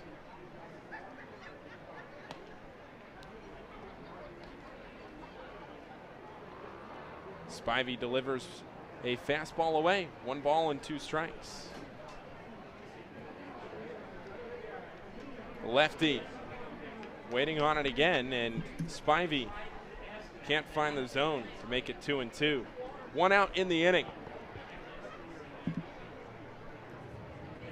Oliver Nunez on deck. As a grounder to first, Connor Crane, a nice sweeping play. Flips on to Spivey, who was covering. And that's the 2nd out. It's a good play over there at first base by Crane. Was playing back. Knew that he could get the true hop on this UC Health Stadium turf, but it was hit pretty well. And it was going to be a short hop. So he had to take that half step back, go to a knee, dug it out of the turf. And good thing Spivey was covering. Good play on both sides there for out number 2. And that's the 2nd time tonight, Aaron, we've seen Spivey have to race over to the bag to beat a runner by a step or 2. Nunez, another lefty, he takes a first pitch strike from Zach Spivey. Should the inning get there, Dash Winningham is on deck. Winningham, Bragg, and Crane is where the Slammers have done their damage on the offensive side tonight. 0-1 pitch goes off the end of the bat, foul down to the 3rd base coach's box, and now Spivey a pitch away at 0 balls and 2 strikes. Both the batter and the pitcher ready to move quickly. In fact, Nunez stepped back in the box, but Spivey didn't even have a ball yet. Nunez crowding the plate on the inner half of the box. The 0-2 pitch, grounded to first, but it drifts foul and down the right field line.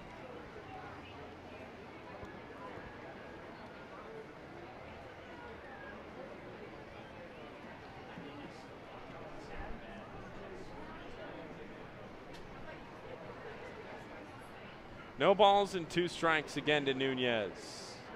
Hitting .226 on the season. Only 4 RBIs and 119 at-bats. The 0-2.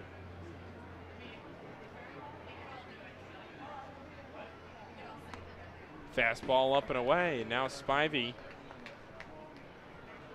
crossing that 60 pitch threshold. And only a 7-inning game in the first game of this doubleheader. 1-2 pitch with a slider low and in across the shoelaces of Nunez. The count's even at 2.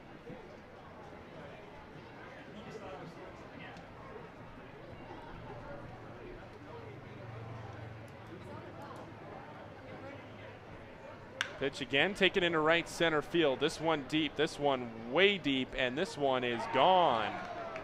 A home run for Oliver Nunez, his first of the campaign. And the Slammers extend their lead to 2, 4-2. A no-doubter. That's tough in a 1-2 count. Clearly a mistake pitch by Spivey there, and a mistake that Nunez was prepared to launch. Might be his first home run of the season, but by the looks of that swing and how far he hit that one, there will be more to come. That's a big insurance run. Takes it from a 1-run game to 2, and as you already have mentioned, only a 7-inning game. Joliet has certainly come hungry and aggressive offensively in a spoiler role for the Freedom. Going to be some adversity for Florence in the late stages. Dash Winningham steps into the plate. And he takes the first pitch for a strike.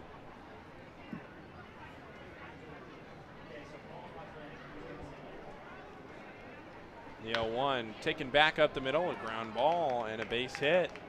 Back-to-back hits off of Spivey with 2 outs. And now if you're Spivey, you really need to settle down here and get your team back into the dugout without any more damage being done. No action in the bullpen, but don't want to beat a dead horse. You got to remember it is a 7-inning game. Only have 3 at-bats left as opposed to 5.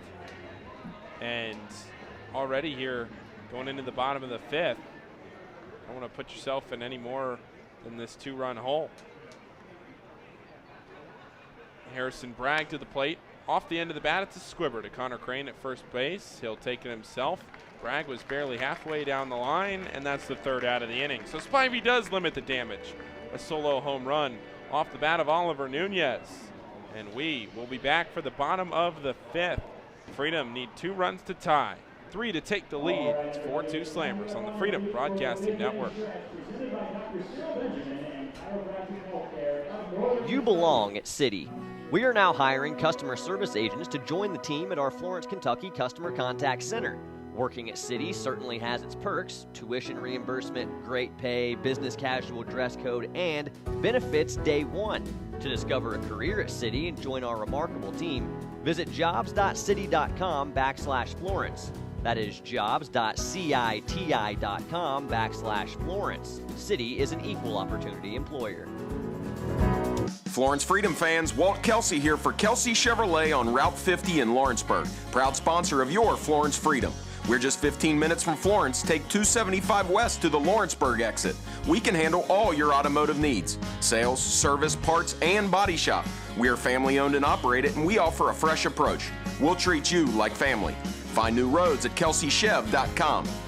We are Kelsey Chevrolet, from our family to yours. When your truck is broken down, where do you turn for extensive repairs at a reasonable cost? Look no further than Taylor Truck and Auto Repair. We pride ourselves on being the premier source for truck and auto servicing in the area. In addition to our quality work, we offer 24-hour road assistance and towing for large trucks and automobiles. We can also perform work on RVs. We're located 2 minutes off the Mount Zion Road or Richwood Road exits on Dixie Highway in Walton, Kentucky. Taylor Truck and Auto Repair. Call 859-918-6122.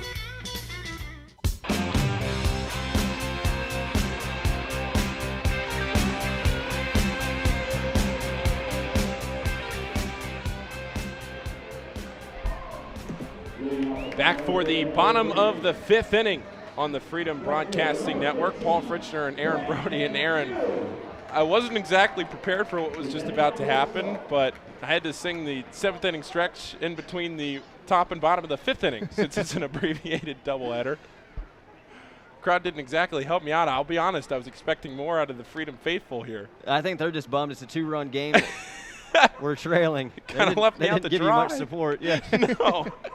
So Paul just take me out to the ball game basically by himself. No backup music from anybody here. And now the first pitch swinging and a home run. Well, that's one way to answer. There's some backup. Make it the second pitch of the at-bat, but either way, Brandon Pugh cuts into the Freedom deficit. It's 4-3. Took one to right field. Nobody on base. It's a leadoff home run in the bottom of the 5th. And I'll tell you what, Brandon Pugh was doing that routinely in batting practice today. And I've watched this Freedom group take BP essentially every day this year. I had not seen Brandon Pugh take that many effortless swings and hit bombs as I did today. So not at all surprised. The power hitter Brandon Pugh gets number 2 on the season. He has been an X factor today. My broadcasting partner from Covenant Catholic just texted me, and he's sitting down there in 107. So that will be talked about for a while. I don't know. I think I did all right. Yeah, you did fine. You did fine. 2 balls, no strikes to Austin Wobrock. Wobrock doubled in the 3rd inning and eventually came around to score what at the time was the go-ahead run for the Freedom. But then the Slammers jump back in the lead. So the Freedom have answered for 1 here in the inning. 3-0 count to Wobrock, and he works a 4-pitch walk. And now the number 9 hitter, Ryan Rinsky, will come back up. He had a ground out RBI in the 3rd, put the Freedom on the board. Let's just give what Dennis Pelfrey calls the most exciting player in the Frontier League a little more credit here. I know we've talked about it a lot, but Brandon Pugh pushed that bunt to give the Freedom their first base hit and base runner today. Created the spark in the dugout that led to that 2-run frame that gave the Freedom a 1-run lead. They get punched in the mouth in their last inning. A solo shot with 2 outs made it a 2-run game, and the Slammers ahead 4-2. Pugh comes up with the homer. He has been the spark the Freedom have needed, and every time he's reached or done something, good things have happened immediately after. Now the Freedom are feeling like they can come back, tie this game, or take a lead right away. Go ahead, run at the plate.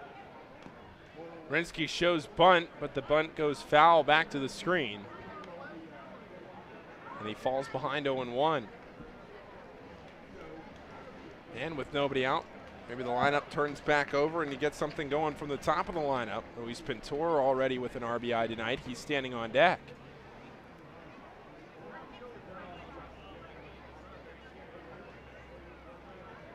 Check on over to first base. Wobrock back easily.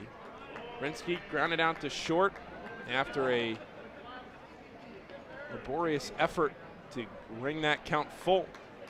Now he's showing bunt again. Check back to first. That was close. Wobrock back without a slide. Do like the decision to bunt here. Rinsky hitting just a $180 on the season. Go ahead and get that tying run in scoring position with your top of the order coming up next. The 0-1 pitch, Rinsky squares around. Here it comes. Grounded foul down the first base line, and now he's behind 0-2. Well, Aaron, what do you do here? You know, I think they'll leave it on. It wouldn't surprise me if they didn't. But in this case, in an 0-2 count, we saw Rinsky work the count last time he was at the plate. Ended up being the productive ground out that got an RBI, 6-3. But he's seen this guy a couple of times. He's known how he's attacking him. And I think you still try to get that man standing at second with the guy that normally gets the bunt down when you ask him. Here comes the 0-2 pitch to Rinsky, and he takes time. I've been wrong before. I know it's not a popular thought to keep a bunt on with 2 strikes. You bunt it foul, it's a strikeout. But in this situation, I think you're willing to risk the out anyway on the sac bunt. You might as well go down that way. Got to stay out of a double play. The 0-2, Rinsky does not show bunt. Instead, it's a fastball low and in at 1-2. I don't know if you saw, Aaron, that they're experimenting or at least kicking around the thought of taking that rule away, that a foul bunt on the 3rd strike is just a normal foul ball. You keep going. I would not hate that, to be honest. A 1-2 pitch, a fastball low and in again. It counts even at 2. Of course, you could sit there all day waiting for a guy that's not a good bunter to get it down, just 50 foul balls. But eventually it'll get down or popped up. Definitely takes an element of strategy away from the game. Baseball purists probably wouldn't like it, but maybe I'm just biased in this moment. I wish that was the case right now. Yeah, the 2-2 foul to the screen. What do you think about robot umps? I do not like that. I think we're getting a little too carried away with trying to make changes to the game of baseball. I think eventually the superstars in the sport, the young guys, and people just getting back to appreciating the way the game is played will make it popular again. You don't need to have robots behind the plate. 2-2 fly ball into right field. Coming on for it is Riley Crane, and it bounces in front of him, then gets past him. This will roll all the way to the wall. Robrock coming around third. He'll score easily. Rensky motoring around second. He's into third, standing up without a play. And the Freedom tie the game here in the bottom of the fifth. And with nobody out, have the go-ahead run 90 feet away. Good things happen when you put the ball in play. I know that's kind of a summer adage, but in that instance, Rensky dropped the single to right in front of Riley Crane in a big-time break. Again, you'll see teams that make transitions from grass fields to turf fields kind of have a tough transition. That's not the case in Joliet, but it's almost like Riley Crane wasn't expecting that big hop off the turf that he got. It went right to his right, and once it got past him rolling to the wall, you knew Wobrock was scoring.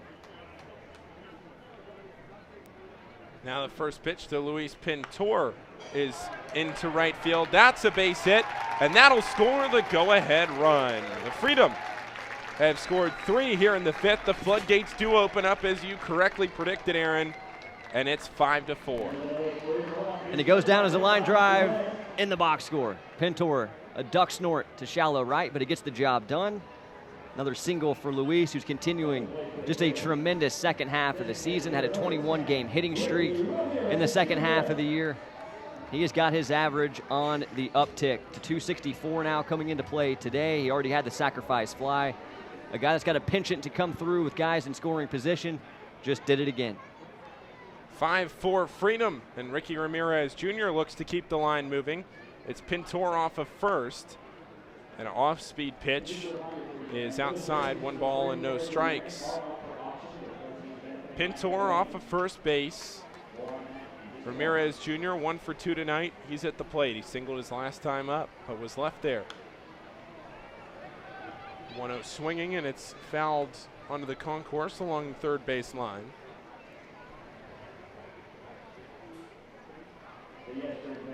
Leadoff home run for Brandon Pugh. Then a walk, then a single, and he got to third on the error. And then Rensky scored on the single from Pintor.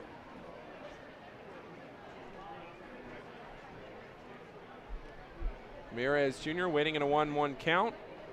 Off speed again, misses low and away. The shadows have crept between home plate and the pitcher's mound. So the ball comes out of Wes Albert's hand in the sun, but then finds its way into the shade very quickly. There's a fastball that's outside for ball 3. Ramirez Jr., the lefty, will step back into the batter's box, trying to get on base and extend this Freedom lead. The 3-1. There goes the runner, and it's ripped into right center field. That'll be at least 2 bases, if not 3. Around third comes Pintor. Going into second is Ramirez Jr. He'll stay there, and the Freedom do extend the lead. It's 6-4. This has been a playoff answer. A lot of people in that listening audience may have been wondering how the Freedom would react. The spoiler team comes out, lays a couple haymakers, gets that additional solo shot in the 5th inning, took their biggest lead of the day at 4-2, and immediately the Freedom rally. Getting the big homer from Brandon Pugh to reinvigorate the dugout. Walk, single, double. This has been a tremendous answer by a team that's got their visions on being at the top of the West Division at the end of this week, and this is the kind of fight it's going to take to get there. Well, that'll do it for Wes Albert. He will come off, and we will take a break as the new pitcher comes on to replace Albert. And We'll be back after this. Freedom have plated 4 and are looking for more. It's 6-4 Freedom on the Freedom Broadcasting Network. The exciting new 2018 Toyota Camry is here. With more power, more innovation, and the most advanced safety features standard.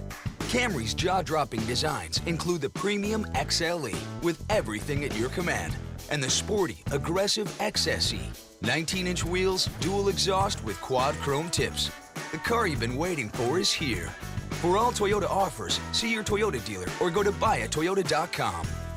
Toyota, let's go places. Why should you choose City Barbecue Catering? I did a wedding tasting for City Barbecue Catering. Going with them for my wedding was a no-brainer. Their full-service catering left us with nothing to worry about. They took care of everything. I fed 20 people, and man, people went to town on that beef brisket. Thanks to the service and great food, this night was great. The food was unbelievable. My fiance and I were so proud to serve this meal to our friends. Visit one of City Barbecue's 5 area locations or order from the catering menu at citybbq.com. BJ's Restaurant and Brew House has been serving up a one-of-a-kind brew house experience for 40 years. With over 120 menu items to choose from, featuring their California spin on Chicago-style deep dish pizza, specialty entrees, salads, loaded burgers, enlightened entrees, as well as the world-famous Pizookie dessert, and award-winning handcrafted beers, they obsess over bringing you nothing but good times. Don't wait. Come into BJ's Restaurant and Brew House today.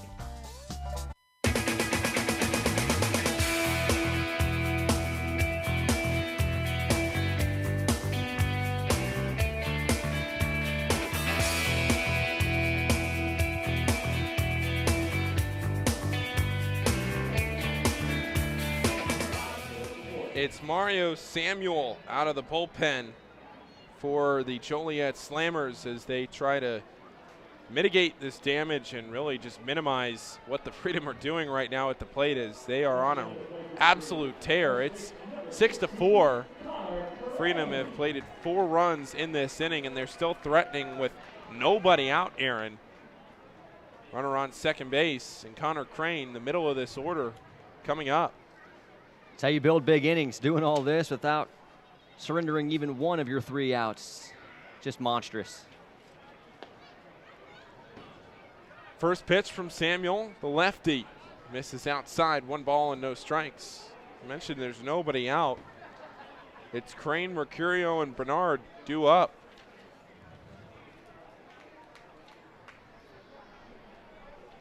Here comes the 1-0, and it's a foul ball back to the right side onto the concourse.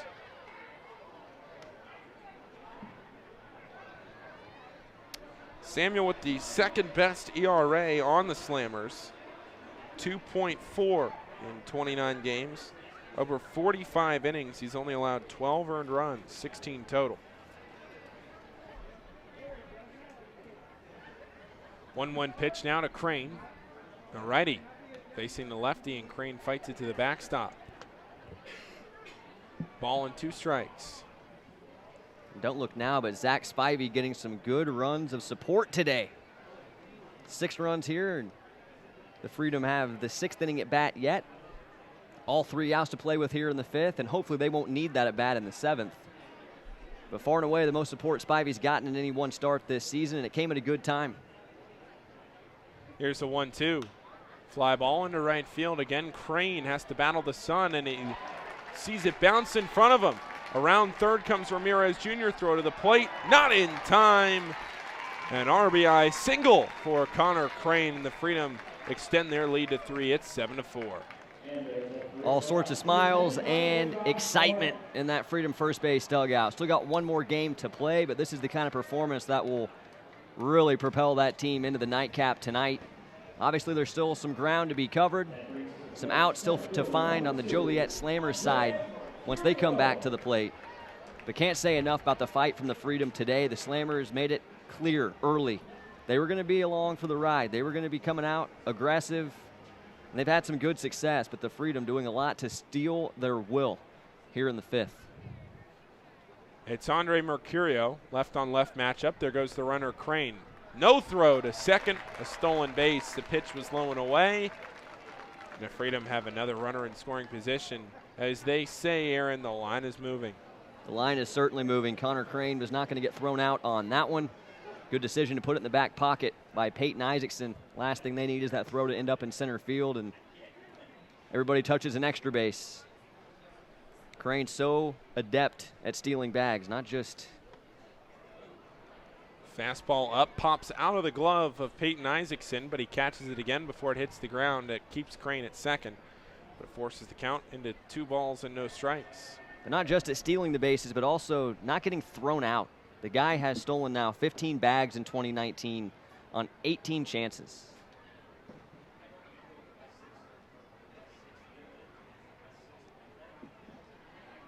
The 2-0 to Mercurio. And it can't find the zone. It's outside. And now Mercurio's ahead, 3-0.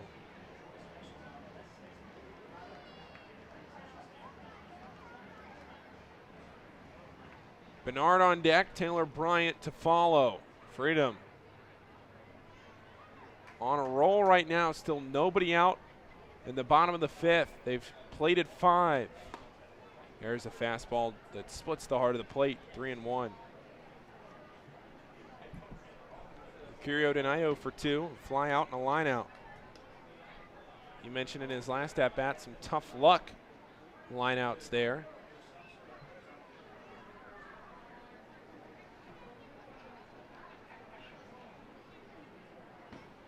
The 3-1 pitch again. Fly ball, right side of the infield. Along the foul line goes the second baseman Nunez, and he calls off Winningham to make the catch for a long-awaited first out of this inning for the Slammers. Can close the book on the line for the starter Wes Albert. Now that Ricky Ramirez Jr. has crossed home plate, it'll be 7 runs all earned for the right-hander Albert in 4 innings. He allowed 7 hits, 1 walk, 1 strikeout today. And now, if any more runs should cross, it'd be the first blemish on the line of the lefty Mario Samuel. Bernard 0 for 2 tonight, batting from the left side. The left fielder, a slightly open stance, waiting. And he takes the slider for strike 1.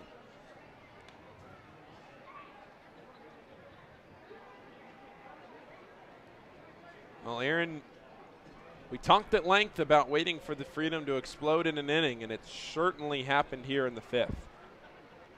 Great time for the big inning. 0-1, a fastball low and in.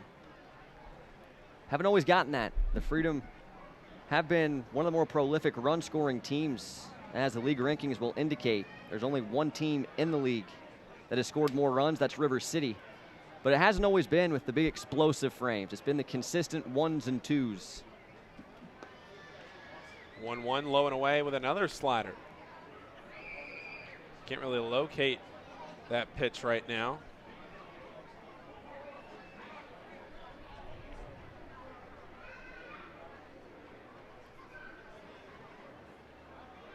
Only 1 out in the inning. Freedom about to bat around, barring a double play in this at-bat. Called strike to even the count at 2 to Bernard. He has yet to swing in this at-bat. 2 called strikes, and those 2 pitches low and away. Taylor Bryant waiting on deck for his chance to extend the lead. There goes the runner to third, a swing, and a throw down to third is not in time. It was almost a strike him out, throw him out. I almost jinxed it. A swinging strikeout from Bernard, and then a stolen base from Connor Crane. So he steals his way to second, steals his way to third. Now shooting up the charts in the stolen base category. Old Connor Crane with 16 now. That's a big one there. Hate the strikeout of Bernard. That makes it where it will require a 2-out base hit, but the wild pitch, pass ball, certainly does enter the equation now with Crane just 90 feet away. And the Freedom won't turn down any runs of support they can get today. Taylor Bryant 0 for 2. First pitch brushes him back. 1 ball and no strikes to the third baseman. A couple of pop outs to first, both in the pretty much the exact same spot on the field. The lefty Samuel coming set, the pitch, pop up foul to the right of us. That one is 10 or 15 feet more to the right, and we might be getting out of our seats. Instead, it's just a harmless foul ball to the fans. I've gotten a text from Aaron, Luke, and Paul that said, be sure to thank Paul for singing. If you weren't, he was going to have to. Here's a pitch in the dirt. A runner comes home. Connor Crane, a wild pitch. Scoring on the play, and the Freedom have scored 6 runs in the inning.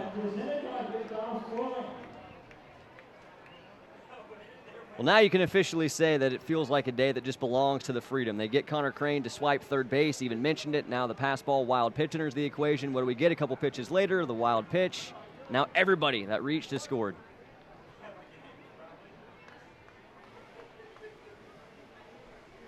It's a pretty good way to set yourself up for success when everybody that touches base in an inning crosses home plate, Paul. I would say that sounds all right to me, Aaron. The 2-1 is upstairs, and then the 3-1 is across the plate for a strike. Count goes full with 2 outs. The 3-2 popped up foul to the right side and out of play.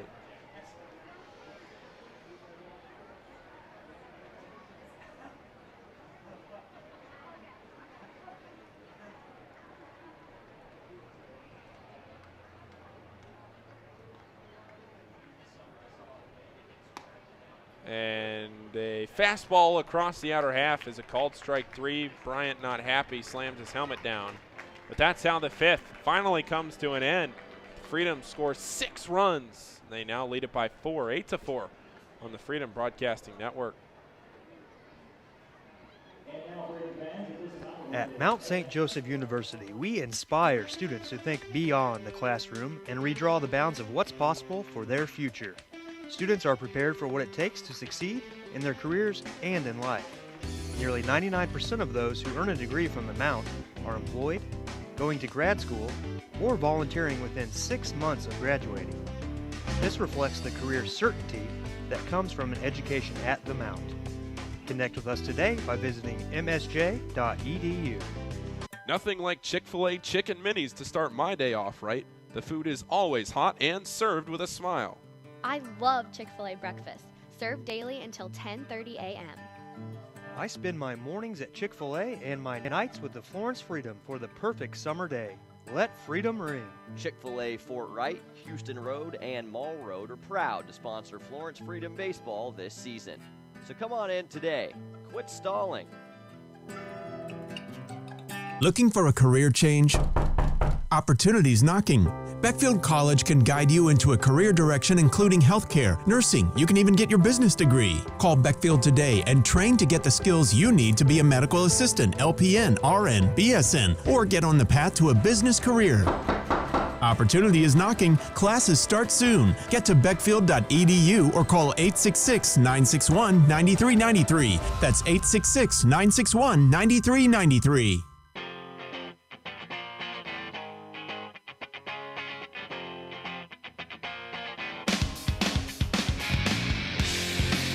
A lot of action in the bottom of the 5th inning. The Freedom scores 6 runs, and now for the top of the 6th, Joliet will try to answer and to tell you all about it. It's my partner, Aaron Brody. Thank you, Paul. Zach Spivey back on the bump with some good run support today. Good breaking ball is going to get a swinging strike. A fastball from Spivey found the mark on the first pitch of this AB, so we've already been underway here in the top of the 6th inning. 2 pitches in, and both on the black for strikes. Spivey sets at the belt, and his next pitch on the way, hit on a humpback line, foul on the first base side. It's Riley Crane swinging the stick to lead things off for the Slammers. He's had a good day today facing Spivey's. 2 for 2, the run scored. A pair of singles for the man that rounds out the heart of Jeff Eisman's batting order here today. Game 1 of 2 to be played here tonight at UC Health Stadium. 0-2 pitch, fastball stays out. Not a bad idea in the waste pitch, but Crane able to lay off for ball 1. A 6-run answer for the Freedom in the bottom of the 5th. Storming in front from starting the frame behind 4-2. Make it 3 singles for Crane. He shoots this seeing eye ground ball up the middle. Small round at first base. He knew it was just going to be a 1-bagger, but it is a good start for the Joliet Slammers. Milton Ramos will come to the plate. with Crane standing at first and nobody out.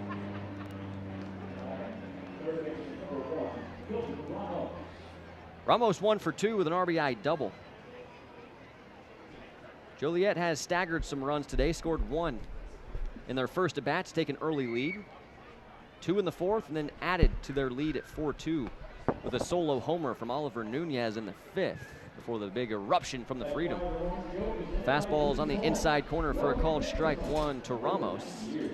And Spivey spins the baseball around his back, looking at the sign from Ryan Rinsky ahead of the 0-1 offering. Looking for something down in the zone and a ground ball. That would mean 2. Pitch on the way, breaking ball. That's a good one to get a ground ball with, and he did, but it's fouled on the first base side. Nothing but strikes to Milton Ramos. Spivey way ahead, 0-2, looking for the first out here in inning number 6. The Freedom at 53 and 38, 1 game back of the Evansville Otters in the West Division standings. 5 games to play, including this one. That's only got a couple of innings left.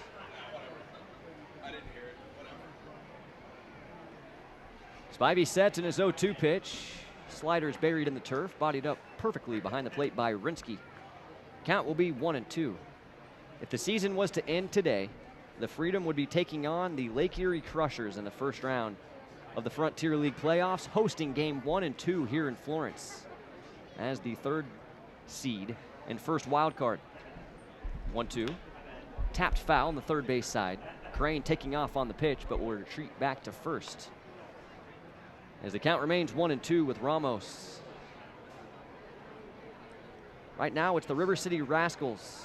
That would be the 4 seed and the 2nd wild card, taking on West Division winner Evansville. That again is if the season ended today, and it won't. Good breaking ball swung on and missed. Ramos swung out of his shoes but did not touch it. He's out number 1 on the first strikeout. Make that 2nd strikeout of the day for the righty Zach Spivey. Peyton Isaacson to the dish. 0 for 1 with a sacrifice fly and an RBI. And Spivey may have faced his last batter. Dennis Pelfrey out of the first base Freedom dugout. Spivey has gone 5 innings, so that's enough to earn him his 2nd pro win. If the score holds, we've got a new pitcher making his way to the bump. Stats and info on the incoming hurler when we come back to UC Health Stadium. It's 8-4, Freedom in front. 1 out in the top of the 6th on the Freedom Broadcasting Network. Hi, I'm Lauren Hobart, president of Dick's Sporting Goods. I know personally how important sports are to our kids. That's why we've been working hard to make it easier for them to play. I invite you to come into our stores or shop us online. You won't believe all the changes that we've made at Dick's. We have more baseball and softball gear than ever before, an incredible selection of top running shoes, and we've got the hottest clubs in golf like the Callaway Epic Flash and TaylorMade M5 and M6. Stop into Dick's today to see all of the great changes we've made. Let's see, banks that have come and gone since 1904. Well, I know one that's not. There are a number of reasons why Stockyards Bank continues doing business today. Some of it's about sticking to the things that got them here, like personal service, banking the way it used to be. And still, they fit quite nicely in today's world. They don't charge you to use any ATMs anywhere. And if your phone's on, they're open. Get to know more about them at syb.com. Stockyards Bank and Trust Company. Trusted relationships from a trusted partner. Member FDIC. Taylor Truck and Auto Repair, servicing all your local automotive and towing needs. 24-hour roadside and towing assistance are available. AAA accredited, family-owned and operated. We'll even throw in a 10% labor discount for active military and veterans. 151 Dozier Drive in Walton, Kentucky. Call 859-918-6122. That's 859-918-6122.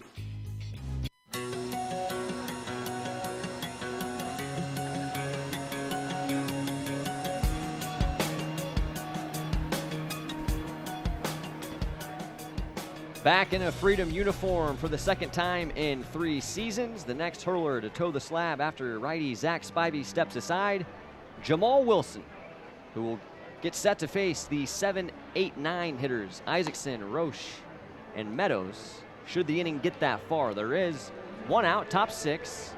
Cannot close the book on the starters line because of the fact Riley Crane singled off Spivey and stands at first base.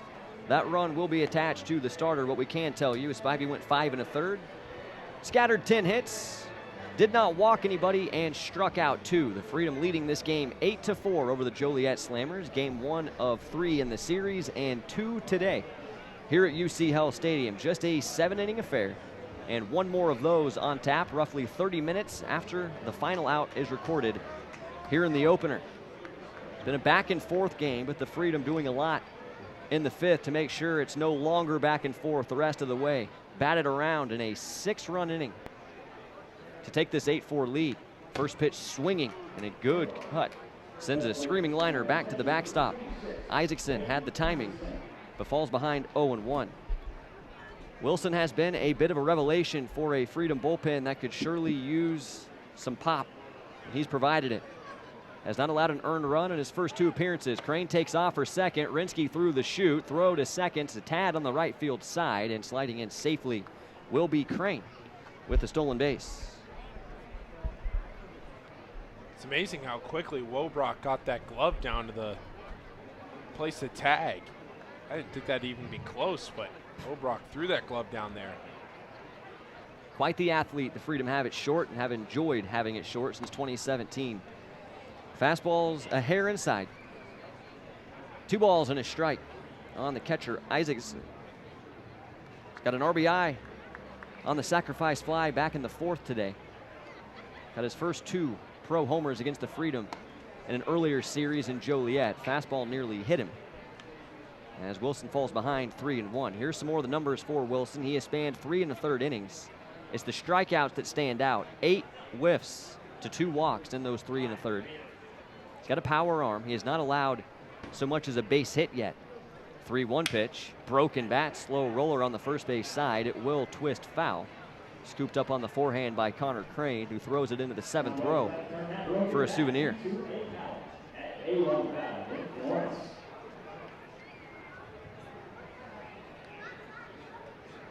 Ryan Rinsky out for a quick chat with Jamal Wilson. The broken bat, ground ball. Got the right-hander in a full count.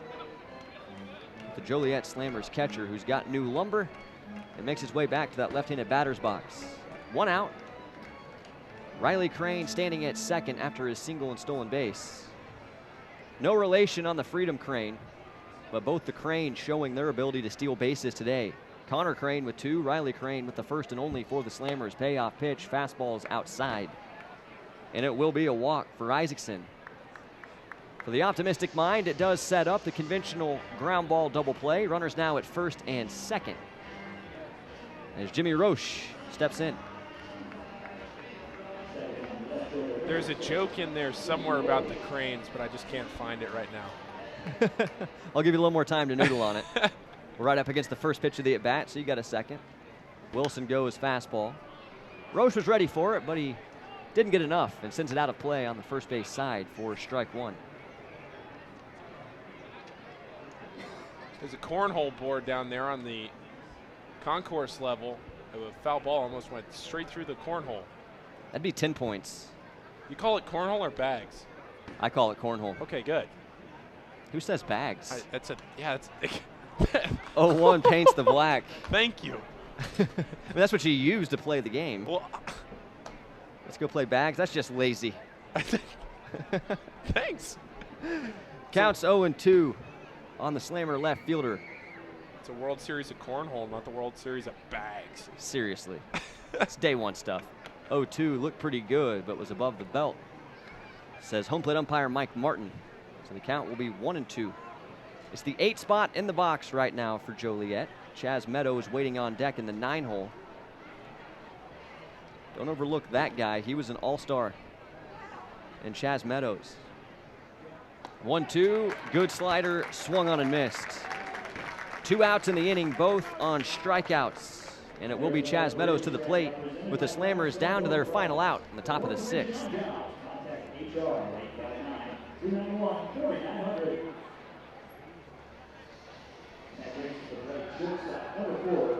Meadows was one of 2 All-Stars contributed in a new look Midsummer Classic this year. Best of the Frontier League taking on the best of the Can-Am League, and it was all Frontier League that night. First pitch to Meadows, a heavy fastball that finished at the shoe tops for ball 1. Meadows had a base hit in that game.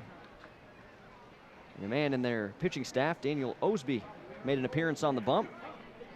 The Frontier League would shut out the Can-Am All-Stars that night, 7-0. 1-0 pitch. Looked good. Wilson does not get the call. Must have been out, and it's 2-0. Runners at first and second for the Slammers. Wilson all the way over on the first base side of the rubber, always from the stretch. 2-0 pitch is off the plate, 3-0. Wilson finishes with a 360 after letting go that fastball.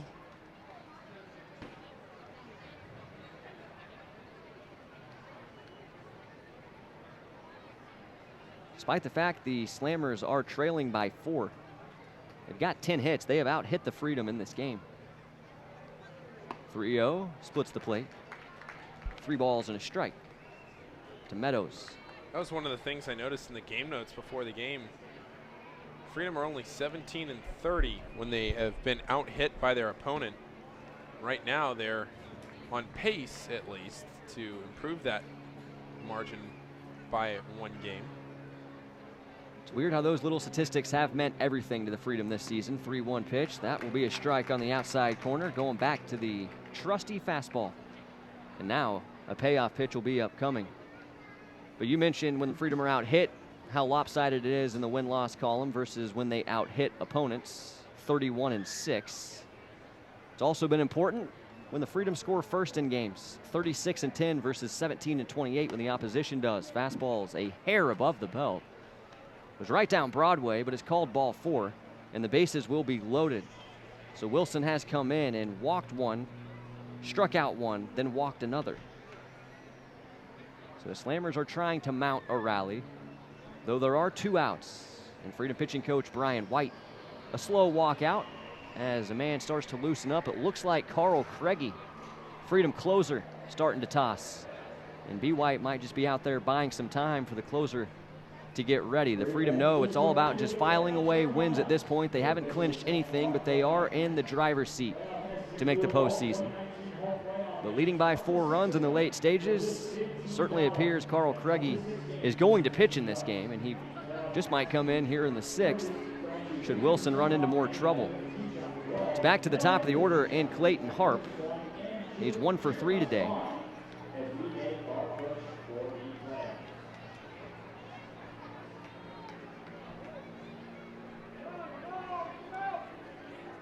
However, if Wilson can make just 1 more pitch, he'll be out of it. 2-seam fastball, that's a start. Nibbled the outside edge, and it's 0-1.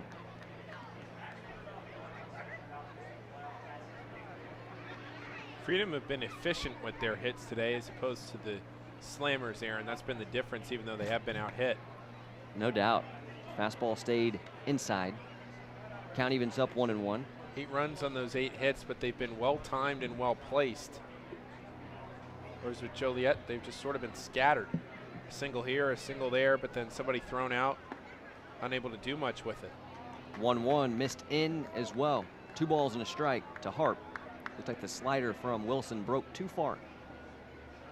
Back foot of the left-handed batter.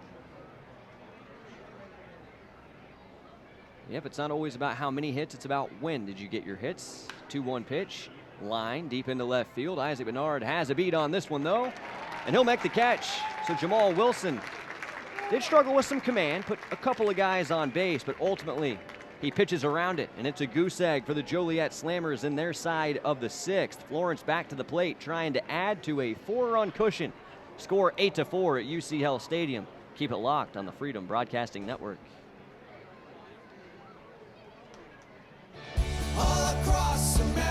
Toyota is making a difference right here in America, investing $23 billion, helping create over 470,000 jobs, building over 25 million vehicles here, including Toyota Camry, America's best-selling car, one of 11 different Toyotas built in the USA, with Toyota Care 2-year no-cost maintenance included. For all Toyota offers, go to buyatoyota.com. Toyota, let's go places. This is Ryan Quarles, your Kentucky Commissioner of Agriculture. Here to remind you to buy Kentucky Proud at your local grocery, restaurant, and farmer's market. When you buy Kentucky Proud, you're buying fresh, delicious foods for your family. And you're helping Kentucky farm families make a living. Ask for Kentucky Proud by name and look for Kentucky Proud products at kyproud.com. Buy Kentucky Proud.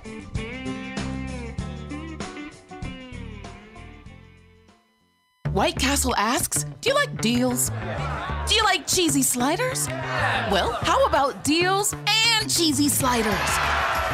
Because for your limited time delight, the Castle's got 2 cheese slider deals. The $4.99 combo meal for you and the shareable $7.99 sack of 10 for your crew. Try them with any cheese you please, like fiery ghost pepper. Yep, it's back. White Castle. Now that's a bold move. While supplies last, tax extra.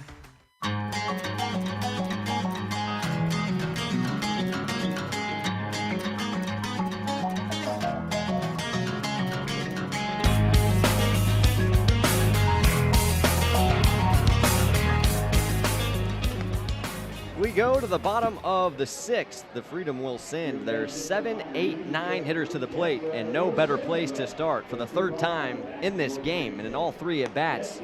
Brandon Pugh to lead off the 6th inning. He has been the spark plug today for the Freedom, the good omen when it comes to loud offense.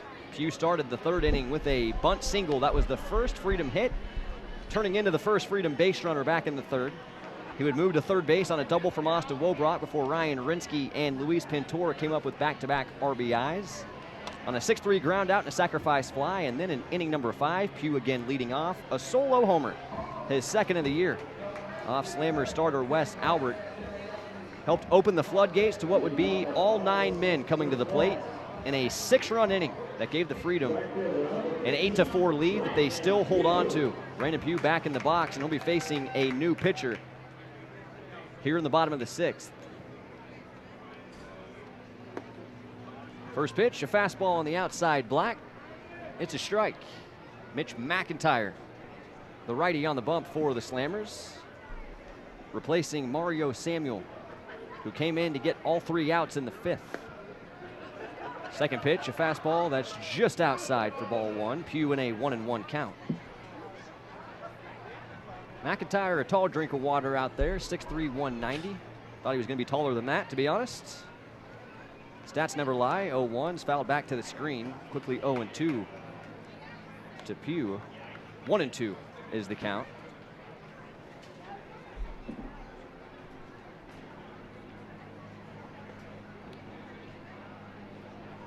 McIntyre with a 5.16 ERA here in 2019. Accrued in 22 2/3 innings. Righties all the way over the 3rd base side of the rubber. Fastball is chopped into the turf, over the outstretched and leaping glove. The 3rd baseman Ramos, and rolling into left field. Now it's kicked by the left fielder Roche, and that's going to allow Pugh to scurry to 2nd. He continues to be the spark. 1 man up in the 6th and a man standing in scoring position. It's a single and an error for Brandon Pugh, and the 2nd error of the day for the Joliet Slammers. You know, Aaron, I was watching the Washington Nationals last night play the Baltimore Orioles. The Nationals have been on a tear since May 24th, one of the best teams in the league. They set historic numbers. It's been a historic stretch for that franchise, and the Orioles on the other end of the spectrum have been one of the worst teams in the league, but they come in and shut out the Nationals. And it's one of those things where it's the same situation as tonight. You have a team that struggled with the Slammers coming in to try and play spoiler with the Freedom. And in the beginning, it looked like that might be the storyline of the game, but the Freedom have come back and responded in a big way. It's Austin Wobrock in the box now. Couldn't have said it better myself. The Freedom were challenged in this game to get off the mat, and they did. McIntyre will pick to 2nd base, worried that Pugh might steal 3rd, and that's for good reason. But Pugh able to dive back safely ahead of this tag from Meadows. The count is 1-0 on Austin Wobrock, who had to bail out on a first pitch fastball that ran in.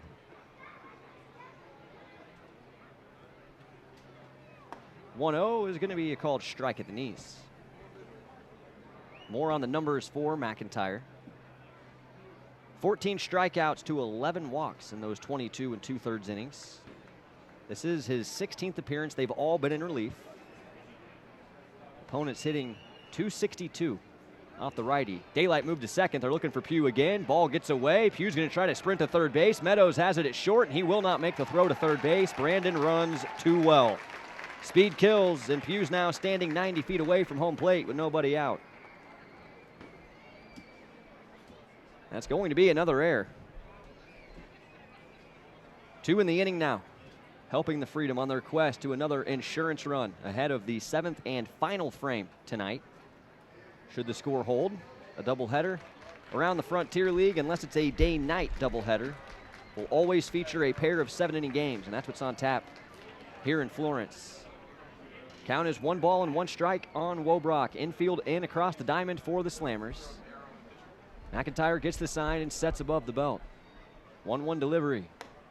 Fastball's up. 2 balls and 1 strike.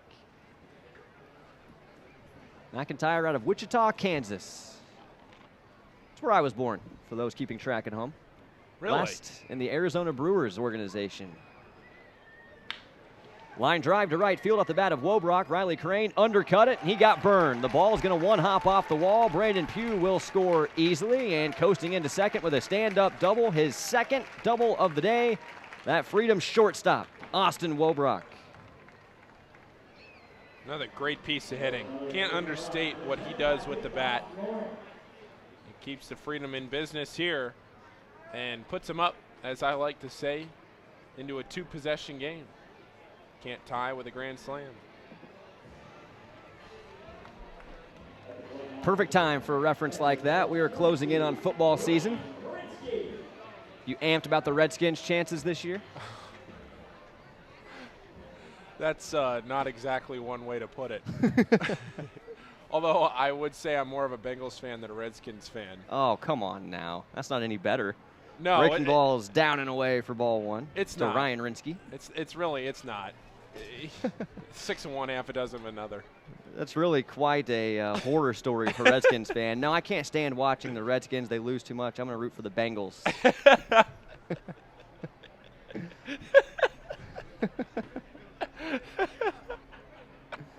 1-0 pitch popped up on the infield first base side. It might get into the seats, and it will.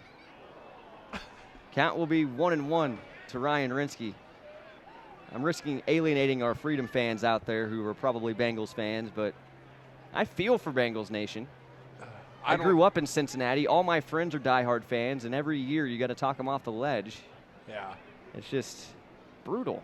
I don't have much of an affiliation to the Redskins. I'm from D.C. I am a Nationals fan. I guess I like the Wizards. And Just anybody but the Redskins. I like the Caps, but Redskins are tough. 1-1 pitch is fouled away off the first base side.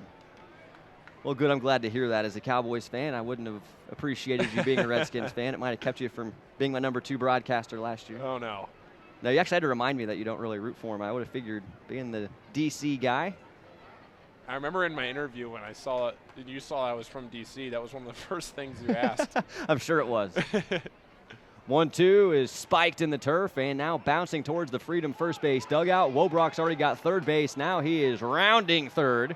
Throws behind him and in time. Wobrock took too big a look, trying to go 2 bases on 1 wild pitch, and that will be an out. Wobrock gunned at third, so Rinsky in a 2-2 count.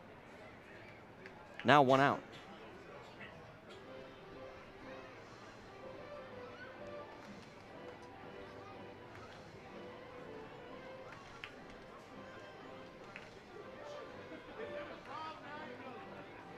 Rinsky 1 for 2. He's had a good day.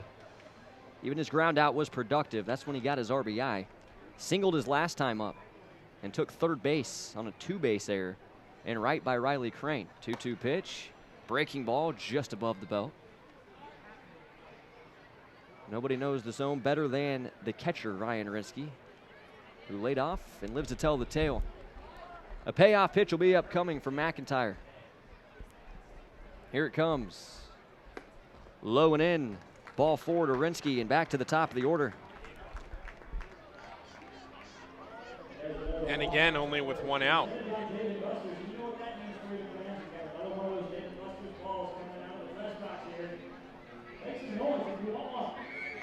Luis Pintor will come to the plate. 2 RBIs for Luis today on a sac fly and an RBI single. Those are his last 2 at-bats. The day started with a comebacker to the mound and a 1-3 putout. He's 1 for 2 with a pair of runs batted in. First pitch to Pintor is at the eyes. 1-0.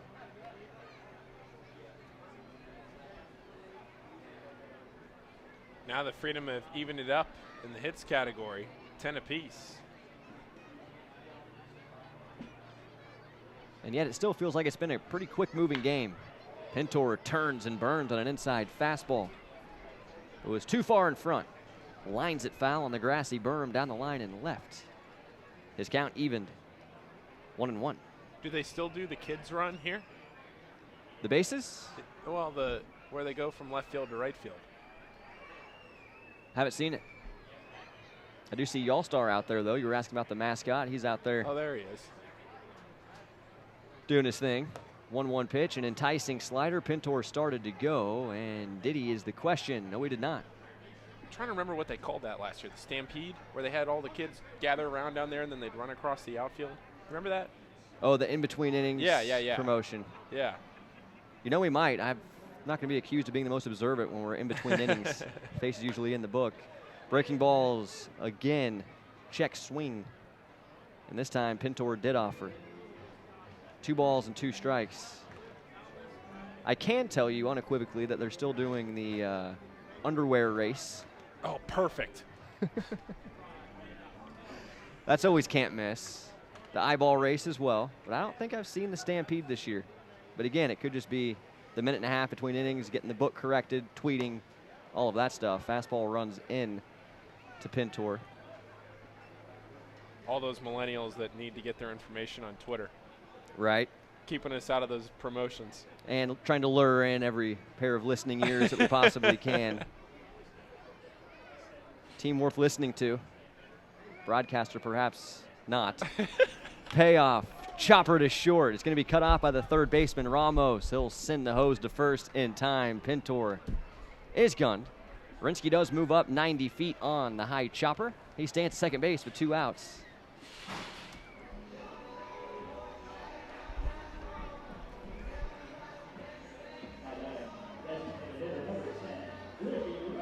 I'd vouch for you, Aaron. I think you do a fantastic job. I appreciate it.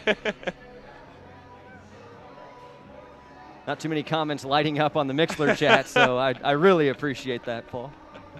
Jeff Isom, a slow walk out. The Joliet Slammers likely making another pitching change. This game may slow down a bit here in the late stages. Mitch McIntyre will get the first 2 outs here in the bottom of the 6th inning.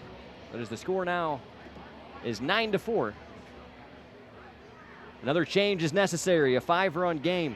Another RBI for Pintor on the chopper.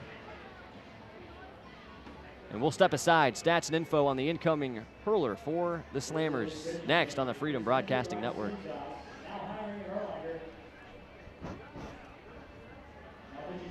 Bored? Looking for something different and exciting to do? Come to Full Throttle Indoor Karting and experience pure racing exhilaration. 40 miles per hour on huge indoor tracks. That'll do it. Full Throttle Indoor Karting has something for almost everyone. Check it out at GoFullThrottle.com. Come alone or bring your friends. With 2 locations, Springdale near Dave & Buster's and Florence just off the Turfway exit. We're close by. Full Throttle Indoor Karting. GoFullThrottle.com. Substation 2 has been bringing Florence the freshest food at the lowest prices since 1981. You've tried the rest, now come taste the best fresh sliced sub sandwiches anywhere. Substation 2 was voted the best sub sandwich in Northern Kentucky by Northern Kentucky Magazine in 2016. Let Substation cater your next event. Give us a call at 859-371-9490 or come visit us at 7905 Dream Street in Florence. Substation 2. Quality at a price you can afford. Can't carry a bowling ball in a plastic bag. Can't rub plastic bags together to make fire. Can't turn them into swim trunks. And you can't put plastic bags in your Rumpke recycling container. Visit Rumpke.com for recycling do's and don'ts. Learn more at Rumpke.com.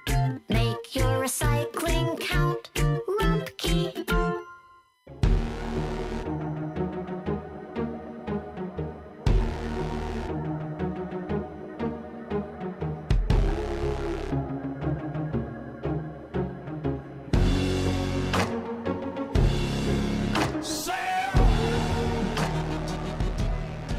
It'll be a lefty-lefty battle.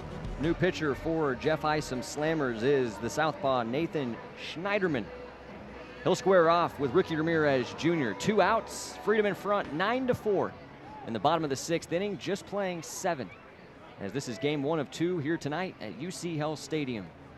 Ryan Rinsky standing at second as a fastball misses at the shoulders for ball 1 to Ramirez. Aaron Brody and Paul Fritchner with you from UC Health Stadium.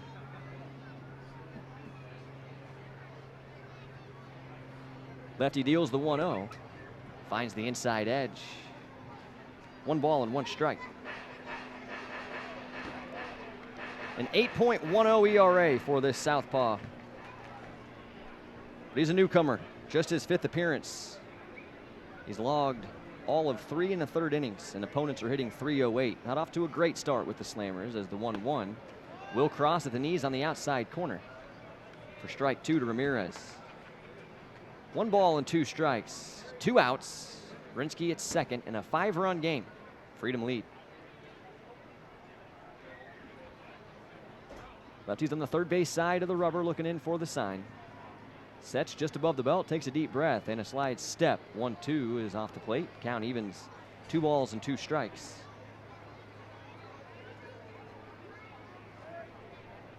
Three walks and 3 strikeouts for this lefty.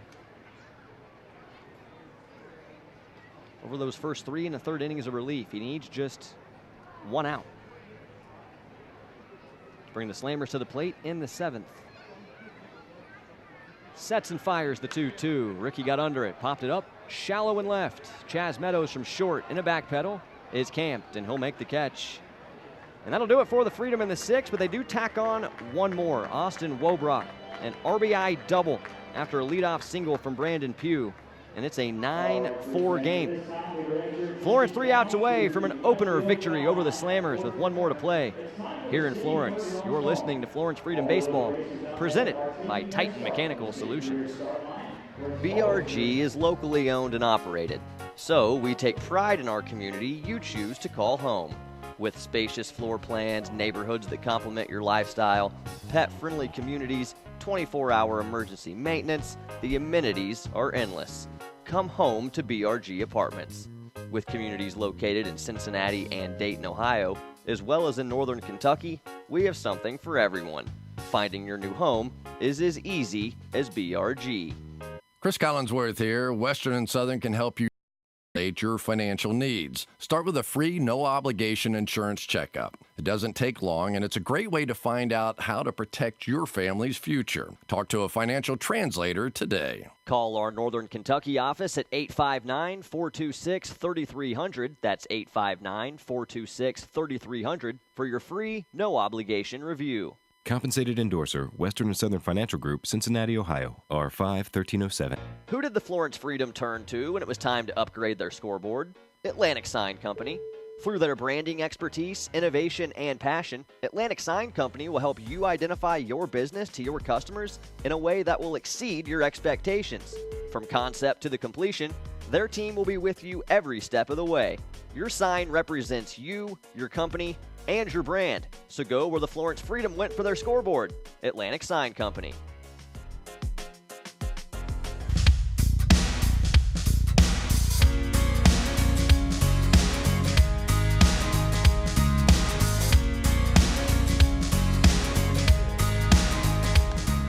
Well, we did see lefty Carl Craigie start to loosen up, and he's still up and tossing in the Freedom right field bullpen. But in a 9-4 game, and the Freedom 3 outs away from a Game 1 victory over the Joliet Slammers, Jamal Wilson will get the vote of confidence from Dennis Pelfrey to come back out for his 2nd inning of relief behind the right-hander Zach Spivey tonight. Joliet will send to the plate Nunez, Winningham, and Bragg, 2-3-4. And this has been a tough stretch for Freedom pitching today. These guys have hit the ball well. Good breaking ball starts Oliver Nunez behind in the count 0-1 as Wilson put it right on the inside edge. The backdoor breaking ball called for strike 1. Wilson into his windup. Chucks the 0-1. Line drive twisting away from Andre Mercurio and landing fairly well in front of him. He'll play it on a couple of bounces. It's a leadoff single for the Slammers. Now 2 hits for Nunez. Winningham has 2 hits, as does the man waiting on deck now in Harrison Bragg. This has been the stretch offensively for the Slammers that had them a couple of leads in this game today. One at 1-0, another at 4-2. And these have been the guys. Stash Winningham now 2 for 2 with a pair of singles and a run scored. First pitch to him, a tailing fastball that's hit well but out of play off the left side. Strike 1. Aaron Brody and Paul Fritchner with you. This tandem will be back a half hour after the final out is recorded for the nightcap and middle game of this 3-gamer between teams from opposite divisions. Fastball stayed in. 1 ball and 1 strike now to Winningham. The other thing that extra run does for you is it allows you to maybe change your approach as a pitcher a little bit at the plate. You can be a little bit more aggressive going after these hitters, pounding the zone more than maybe having to throw things around the zone. Wilson did aggressively challenge Winningham with the fastball in the inner half that the batter spoiled out of play, falling behind 1-2. You know, one swing of the bat isn't going to tie things up. Pitch to contact, let your fielders behind you do the work. 1-2, had the heart, but was above the belt. 2 balls and 2 strikes to Winningham. The final line for the Freedom starter, Zach Spivey tonight, who is in line for the win, should this score or some semblance of it hold. 5 1/3 innings, 10 hits, but mitigated all that damage to just 4 runs, all earned. Here's a ground ball to second, could be 2. Pintor field spins, fires to Wobrock for 1, on to first. Plenty of time. Winningham hardly hustling. 2 easy outs for the Freedom, and they're 1 pitch away from an opening game victory.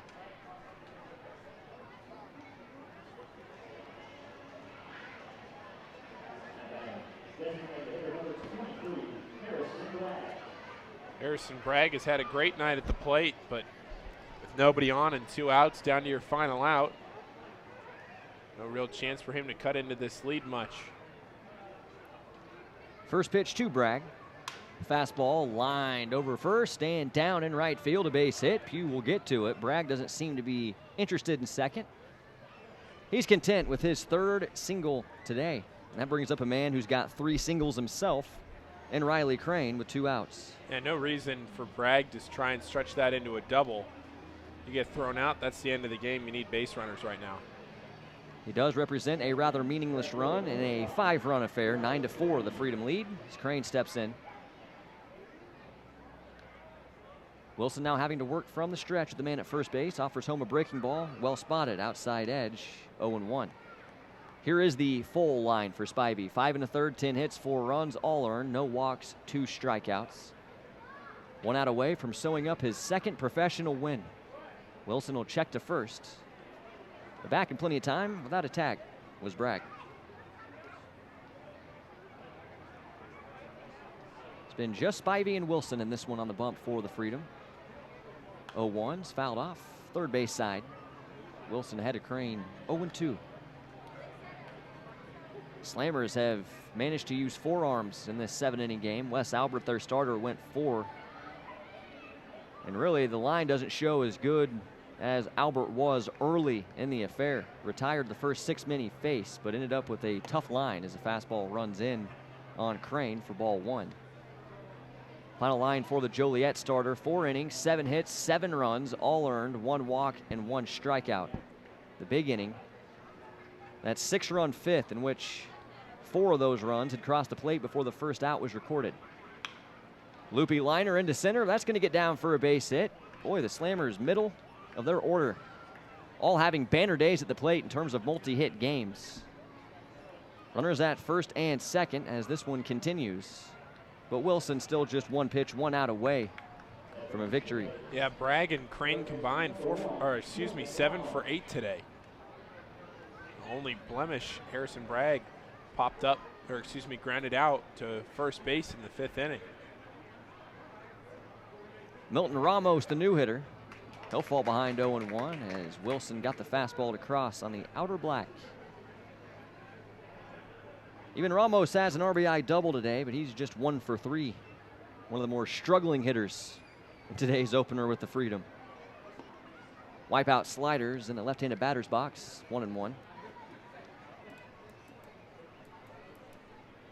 Now 13 hits for the visitors. Freedom done a great job pitching around the Jeopardy. Stranded 3 guys. Bases were loaded in the 6th. Wilson left it that way. 1-1, looking for the outside corner, won't get it. 2 balls and a strike to Ramos. If you'd have told Jeff Isom coming into this opening game that they were going to get 13 hits, he would have loved his chances to steal one from Florence, but the Freedom not far behind. And they've got 9 runs on their 10 hits. 2-1. Hammered to deep left. Bernard in a dead sprint will stop at the warning track, and this is a 3-run shot. The Slammers will pull within 2 at 9-7 as Milton Ramos touches them all.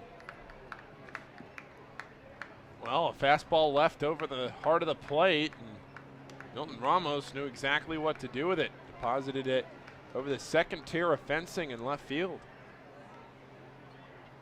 Now this one's not over yet. Luis Pintor over to calm down his pitcher, having a chat with Wilson standing directly behind the mound. Telling him he's still got 2 to play with and just 1 pitch away. Shake it off and let's go get Peyton Isaacson, who will come to plate right now for the Joliet Slammers. Ryan Rinsky will walk out. He'll offer a couple of choice words of encouragement to his pitcher as well.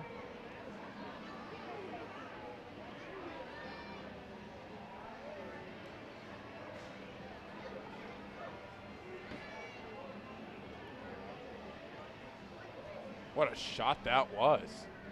That was a bomb. And that'll be it for Jamal Wilson. Maybe we will see Freedom closer Carl Kregge after all. The bullpen door swings open, and it looks like the lefty is making his way to the bump right now. So the Joliet Slammers get a 3-run shot from Milton Ramos. And exit stage left, Jamal Wilson. Carl Kregge in search of the final out, trying to put a 9-7 victory on ice for the Freedom when we come back to UC Health Stadium on the Freedom Broadcasting Network.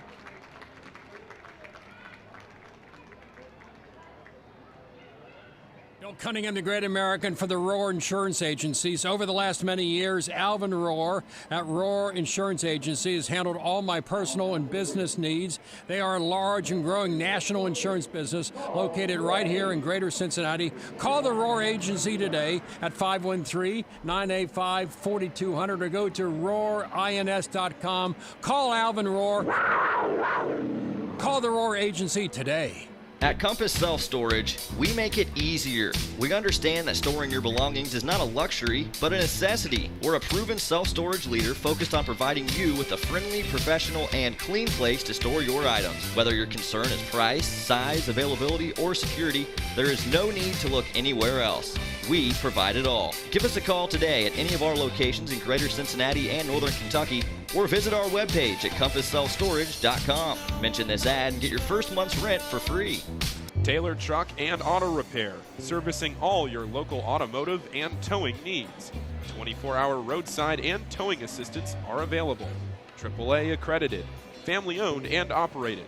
We'll even throw in a 10% labor discount for active military and veterans. 151 Dozier Drive in Walton, Kentucky. Call 859-918-6122. That's 859-918-6122.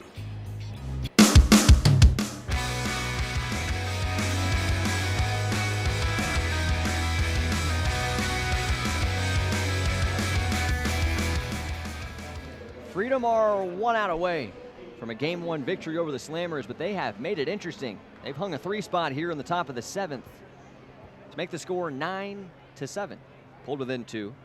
Bases freshly cleared for Peyton Isaacson, and Carl Kregge, the Freedom closer, takes over on the bump. First pitch on the way, a hard fastball on the outside edge. Isaacson will fall behind 0-1. Kregge's the man with the .49 ERA. Been the Freedom closer since Jonathan Tripp made the move to the rotation. Fastballs fouled off Isaacson himself as the count moves to 0-2. Tripp, soon after making the transition to be a starting pitcher, was signed by the Cincinnati Reds. Now Kregge, the guy slamming the door and doing so tremendously well. His record 5-3. He has spanned 37 innings. Good splitty, called strike 3. Kregge comes in, makes quick work of Isaacson, and that will do it for the Slammers. The Freedom will win the opener by 2, 9-7, and will set their sights on sweeping the day. When we come back to UC Health Stadium, a brief recap of this one before we turn the page to Game 2 in about a half hour. Keep it locked on the Freedom Broadcasting Network.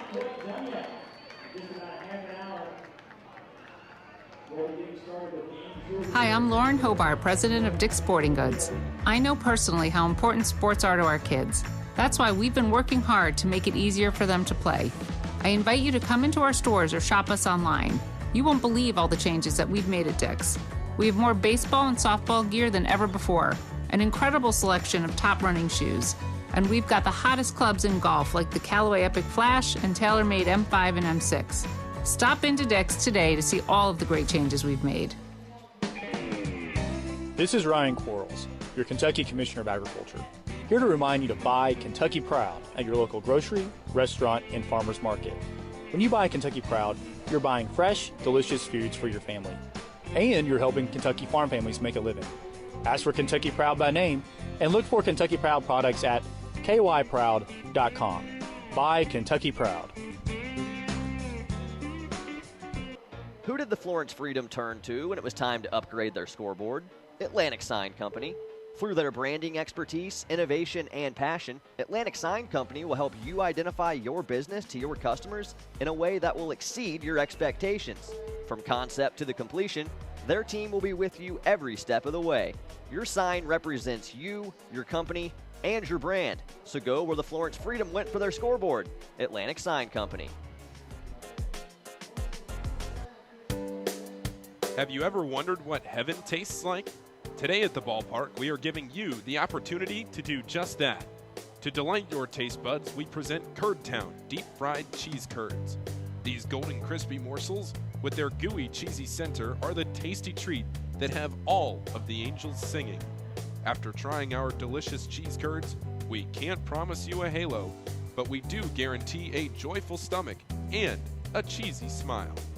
Today's game is sponsored in part by Clark Dietrich Building Systems, a military-friendly employer. Clark Dietrich offers a comprehensive lineup of steel construction products and services across the United States and abroad. Using cold-formed steel, we manufacture innovative products for interior framing and finishing, exterior framing, floor and roof framing, as well as clips, connectors, metal lath, barrier mesh, and accessories. For more information, visit our website at www.clarkdietrich.com. Welcome back to UC Health Stadium. We segue into a victorious Florence Freedom postgame show. Aaron Brody alongside my partner in crime from 2018, Paul Fritchner, who's back in the saddle for not just this opener, but also the nightcap tonight. So as we welcome you into the postgame show, we celebrate a 9-7 Game 1 victory for the Freedom over the Joliet Slammers. Florence with 10 hits to the visiting team's 14. Joliet made 3 errors. The Freedom played unblemished baseball defensively. Visitors leaving 6 men stranded on the base paths. Florence just 2. Taking the win in his second pro win, Zach Spivey improves to 2-5. His final line, the winning line, 5 1/3 innings, 10 hits, 4 runs, all 4 earned, no walks, 2 strikeouts. The losing pitcher is the righty Wes Albert, who falls to 1-3. His final line, 4 innings, 7 hits, 7 runs, all 7 earned, with 1 walk and 1 strikeout. Today's Game 1 played in a speedy 2 hours on the nose from 5:37 to 7:57. Game time temperature is 78 degrees, mostly sunny skies. Sun starting to set a bit now as we turn the page to the nightcap. But got to tell you, we saw about everything in Game 1. Saw some great innings on the mound, some performances. The starter, Zach Spivey, got into a groove a couple different times. How about Carl Craigie coming in, fanning the first guy he faced to sew up the 2-run victory, and then offensively more than enough. It all goes back to that 6-run fifth. A huge lift for the Freedom, who are just trying to file away win after win this week, and they're 1-0 on the week. Yeah, and I think the only thing I would say about this game before we turn to next game is that you felt like this was going to be a high-scoring game, even though the first 2 or 3 innings it was 1-0 Joliet. You felt like this was going to be a high-scoring game just because of the amount of contact these batters are putting on the baseball. It seemed like every time around they were hitting the ball. They weren't striking out a lot, and you just felt like eventually they were going to find a hole, find the field. And eventually they did. Combined, the 2 teams put up 16 runs. It was the Freedom that had those timely hits, had the efficient hits. got them when they needed them, drove in runs, and came away with the narrow 2-run victory. Some notable performances on both sides, but for the Freedom, I think the player of the game goes to Brandon Pugh. The guy was a spark plug for the Freedom today. Finished his day 3 for 3, a homer, 2 singles, scored 3 runs in a 2-run game. He was the difference. All 3 at bats, starting innings, getting on base. Good things happen when you get that first guy on, and Brandon Pugh really carried the load, I thought, for a team looking for somebody to rely on offensively. Pugh brought it today in the 7-hole. Yeah, Pugh did, and you need those guys out of the bottom of the lineup to come through because you can't always rely on the same guys at the top. You need different parts of your lineup to come through on different nights. Tonight it was Pugh's night, and hopefully some of that momentum carries over into this nightcap. It would be great for the Freedom to go out and win a series here in a matter of 4 or 5 hours. That's what we look forward to seeing, hopefully, in about a half hour. Game 2 will start shooting for 8:30 tonight at UC Health Stadium, so we will step aside for now. Broadcasters got to go run out to the clubhouses, grab lineups, put them together, run them back out to the clubhouses, and also get everything set up ahead of Game 2. So this will be more of an abbreviated post-game show. We'll have a longer post-game show ahead of the nightcap tonight. The Freedom trying to sweep the day. They've got a 9-7 victory in tow already. Taking the start in Game 2, the big lefty Scott Sebald will come out looking for his 7th win.